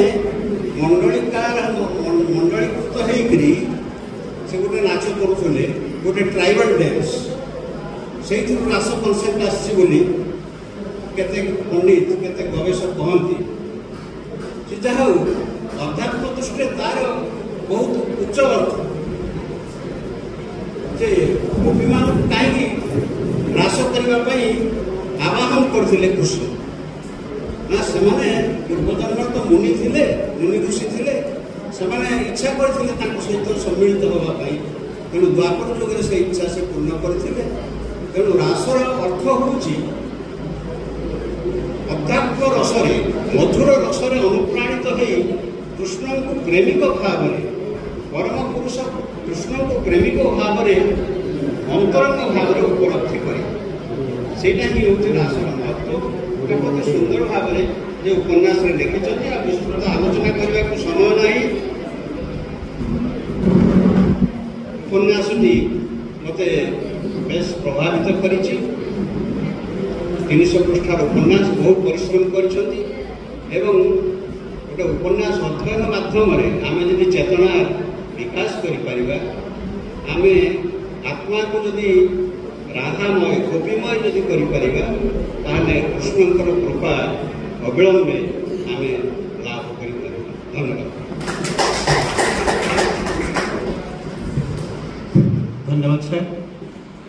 जहाँ वर्तमान शेष स्पर्श विजय सार, विजय कुमार दास सम्मानीय अतिथि उपसभापति वक्तव्य रखा मु अनुरोध कर विजय कुमार दास महोदय। मुझे शेष वक्ता आपण मैंने बुभुक्षु एवं क्रांत श्रोता। या खाद्य आम तरफ कर निश्चित व्यग्र। तथापि आगे जो मैंने बसी आप जानते समस्त साहित्य क्षेत्र में ओडिशार बालेश्वर जिला नुहे ओडिशा प्रसिद्ध। ता मध्य गण साहित्य जानी नथिबा व्यक्ति सभापति बंधु रमाकांत बाबू, उद्घाटक सम्मानीय पात्र बाबू, श्रद्धेय Raghu Babu, main of the match आज दिन नायक अंत उपन्यासर लेखक अंत बाबू, श्रद्धेय होता बाबू, श्रद्धेय कालीपद बाबू एवं देव बाबू एवं आगे बसी आपण मैंने समस्त मोर बधाई। जो दिन आम प्रस्तुति बैठक बसी 4-5 दिन आगु बहीटी देखी स्पर्श करी। जो देवबाबू मत नफिसा चंद्र से डिस्कसन करते अतिथि करदे शतबाक हो गली मु कौन करी। बही नाटा जानती अनन्या श्रीराधा एति जानी मुझे राजनीति विज्ञान छात्र साहित्य विषय धार धारेनी। तेणु जिते मुझे जानी अनन्या श्रीराधा मुझे भाविने कि कृष्ण गौर प्रेमर प्रतीक राधा एवं से अनन्या से चरित्र हो से किसी भाविनी किसी कहवाई। किंतु बर्तमान आसी जो सब आम पाख शुणुची अनन्या गोटे नारी राधा नुहे द्वापर जुगर राधा नुहति एवं से जन हिरोइन रासलीला कर मो भावना को बदल देती। मुझे कौन कहि मुझे जापारे जो कथा श्रीकांत बाबू कहते जो कथा होता बाबू कहते कालीपद व्याख्यान करते अंत बाबू निजे कहते से जहाँ शुणी मु द्वापर कथा कहूँ। द्वापर राधाकृष्ण थे जड़े मीरा भी थे राधाकृष्ण भितर जो प्रेमटा थिला जड़े प्रकृति और पुरुष जोटा श्रीकांत सार कहते गोटे अंग दुईटी सृष्टि भितर कामजनित प्रेम नाला। तेणु से राधा ये राधा भितर प्रभेद बहुत जहाँ मुझे शुणिली जे से बहुत है काम से ना किंतु प्रेम अच्छी। एवं मुझे चाहूँगी जो बहीटा आपने आज प्रथम बही नेली से अंत बाबूर विषय मुझे जानी से गोटे रेमुनार गोटे बही बाहर खद्दीका गोटे मैगाजिन बाहर से रेगुलर लेखा दिखती। मुझे गल्प कविता से पढ़ी मुझे जानी व्यक्तिगत भाव मुझे घर मुझे व्यक्तिगत जानी से उपन्यास लिखिदेवे 288 पृष्ठार गोटे उपन्यास लिखे मोर कल्पनाकृत से मुझे पढ़ी। मोर कहवा कथा ये अंतबाबू को मोर अनुरोध ଯେ ଆପଣ କବିତା ଗଳ୍ପ ଲେଖୁଥିଲେ ଉପନ୍ୟାସ ଲେଖୁଛନ୍ତି। ଆମେ ତ ବୟସ ଅତ୍ୟଧିକ ହେଲାଣି, ଆପଣ ଜଣେ ବରିଷ୍ଠ ନାଗରିକ ମଧ୍ୟ, ତଥାପି ଯେତେଦିନ ଆମେ ଏଠି ଅଛୁ ସେତିଦିନ ଆପଣ କଲମ ଚାଲି ରହୁ। ଆପଣ ଆହୁରି ରାଧା ଏବଂ କୃଷ୍ଣ ଏବଂ ସୀତାଙ୍କ ଚରିତ୍ରକୁ ନେଇ ଉପନ୍ୟାସ ଲେଖନ୍ତୁ। ଏଥିରେ ମୁଁ ଧନ୍ୟବାଦ। ଧନ୍ୟବାଦ ସାର୍। ଆପଣ ସବୁବେଳେ କୁହନ୍ତି ରାଜନୀତି ବିଜ୍ଞାନର ଛାତ୍ରର ଅଧ୍ୟାପକ ତାପରେ ଅଧ୍ୟକ୍ଷ, କିନ୍ତୁ ଆପଣଙ୍କ ଭିତରେ ଗୋଟେ ସାରସ୍ୱତ ସ୍ରୋତ ଯେ ନିରନ୍ତର ପ୍ରବାହିତ, ସେ କଥା କାହାକୁ ଅଛପା ନାହିଁ। ଆପଣ ଘରକୁ ଗଲେ ଯେତେଗୁଡ଼ିକ ବହି ଆମେ ଦେଖୁ, ସେଥିରେ ଆପଣଙ୍କର କବିତା ବା ଆପଣଙ୍କର ଶାଶ୍ୱତ ସ୍ପର୍ଶ ନିଶ୍ଚୟ ସ୍ପଷ୍ଟ ବାରି ପଡ଼େ। ଧନ୍ୟବାଦ ଆପଣ ଆମକୁ ଉପସଭାପତି ଏବଂ ଶେଷ ବକ୍ତବ୍ୟ ରଖିଥିବାରୁ। ସେମାନଙ୍କୁ ଚନ୍ଦ୍ରମୋହନଙ୍କୁ ବର୍ତ୍ତମାନ ମୁଁ ଅନୁରୋଧ କରିବି ସେ ଧନ୍ୟବାଦ ଦେବେ ଏବଂ ଏହାପରେ କବିତା ଆସର ସମସ୍ତେ ଭୋକରେ ଆତୁର, ଟିକେ ଆମେ ସମସ୍ତେ ସାରିଲା ପରେ କାମ ଚାଲୁଥିବ, କବିତା ଚାଲୁଥିବ, ସେପଟେ ଆପଣମାନଙ୍କର ଚିନ୍ତା ଯେ ଆମେ ଜାଣିଛୁ ଯେଇଠି ପୂଜା ପର୍ବ ହୁଏ ରାଧାକୃଷ୍ଣ ଆସନ୍ତି ଏବଂ ଉଭୟ ପାଆନ୍ତି, କିନ୍ତୁ କୃଷ୍ଣଙ୍କର ସ୍ତ୍ରୀ ଅନ୍ୟ ଜଣେ, ରାଧାଙ୍କର ସ୍ୱାମୀ ଅନ୍ୟ ଜଣେ। ଏହିସବୁ ତାତ୍ପର୍ଯ୍ୟ କ'ଣ? ଅପ୍ରାକୃତିକ ପ୍ରେମ। ମୁଁ ସେତେବେଳେ ଛୋଟ ପିଲା, କିଛି କିଛି ଚିତ୍ର ମଧ୍ୟ ଆଙ୍କୁଥାଏ। ମୋର ଗୋଟେ ଚିତ୍ରାବଳୀ ନିଜର ଅଛି। ସେଥିରେ ମୁଁ ଗୋଟେ କବିତା ଲେଖିଥିଲି ଯେ ରାଧାଙ୍କ ନିକଟରୁ ଯେତେବେଳେ କୃଷ୍ଣ ଯାଉଛନ୍ତି, ଆପଣମାନେ ଜାଣିଛନ୍ତି ଆଉ ଗୋଟେ କଥା ଯେ ରାଧା କୃଷ୍ଣଙ୍କର ଲୀଳା, କୃଷ୍ଣଙ୍କର ବୟସ କେତେ? 8 ବର୍ଷ। 8 ବର୍ଷ ପରେ ସେ ସାନ୍ଦୀପନି ମୁନିଙ୍କ ଆଶ୍ରମକୁ ଚାଲିଗଲେ ଏବଂ ସେଇଠି ସେ ଶିକ୍ଷା ଲାଭ କଲେ। ତାପରେ କେବେ ରାଧାଙ୍କ ସାଙ୍ଗରେ ଦେଖା ହେଇନି ବା ସେ ଗୋପପୁରକୁ ଆସିନାହାନ୍ତି। ଏଇଟା ହେଲା ବାସ୍ତବ କଥା। କିନ୍ତୁ ଏଇ ଯେଉଁ କୃଷ୍ଣଙ୍କ ସହିତ ରାଧାଙ୍କର ମିଳନର ଏଇ ଯେଉଁ ତାତ୍ପର୍ଯ୍ୟଟା, ଏହା ମାନେ ନିଶ୍ଚିତ ଭାବରେ ବହୁ ଚିନ୍ତା ଚେତନାର କଥା। ସେଟା ଆପଣମାନେ ଏଠି ଅପ୍ରାକୃତ ପ୍ରେମ, ଆମର ବିଦଗ୍ଧ ଚିନ୍ତାମଣି ବା ରସଗୋଲାରେ ଏସବୁ ରହିଛି, ସେ ଭିତରକୁ ଯାଉନି। ତେଣୁ ମୁଁ ସେତିକି ବେଳେ କୃଷ୍ଣଙ୍କ ନିକଟରୁ ରାଧାଙ୍କ ନିକଟରୁ କୃଷ୍ଣଙ୍କର ବିଚ୍ଛେଦ, ଅର୍ଥାତ୍ କୃଷ୍ଣ ବଂଶୀ ବଜାଉଛନ୍ତି ଏବଂ ଯମୁନା କୂଳ କଦମ୍ବ ଗଛ ଅଛି ଏବଂ ତା ତଳେ ଶ୍ରୀରାଧା ତାଙ୍କ କଳସୀଟାକୁ ରଖିଦେଇଛନ୍ତି, କଳସୀରୁ ପାଣି ଗଡ଼ି ଯାଉଛି ଏବଂ ସେ କୃଷ୍ଣଙ୍କ ପାଖରେ କି ପ୍ରାର୍ଥନାଟା କରୁଛନ୍ତି, ସେ ପ୍ରାର୍ଥନାଟାକୁ ମୁଁ ଦୀପଦ କହିଦେଉଛି। ନିନ୍ଦାବାଦର ବୃନ୍ଦାବନରେ ଛାଡ଼ି ଦୂରେ ଯାଅ ସଖା, ବିରହ ଅନରେ ଦହିବି ଜୀବନ ନ ପାଇ ତୁମର ଦେଖା। ଯୁବା ଯୌବନ ଝରି ଝରି ଗଲା ତୁମରି ପରଶ ବିନା, ଅବଶେଷେ ଆଉ କିଏ ବା ଦେବି ମୁଁ ତୋ ପଦେହ ରଚନା।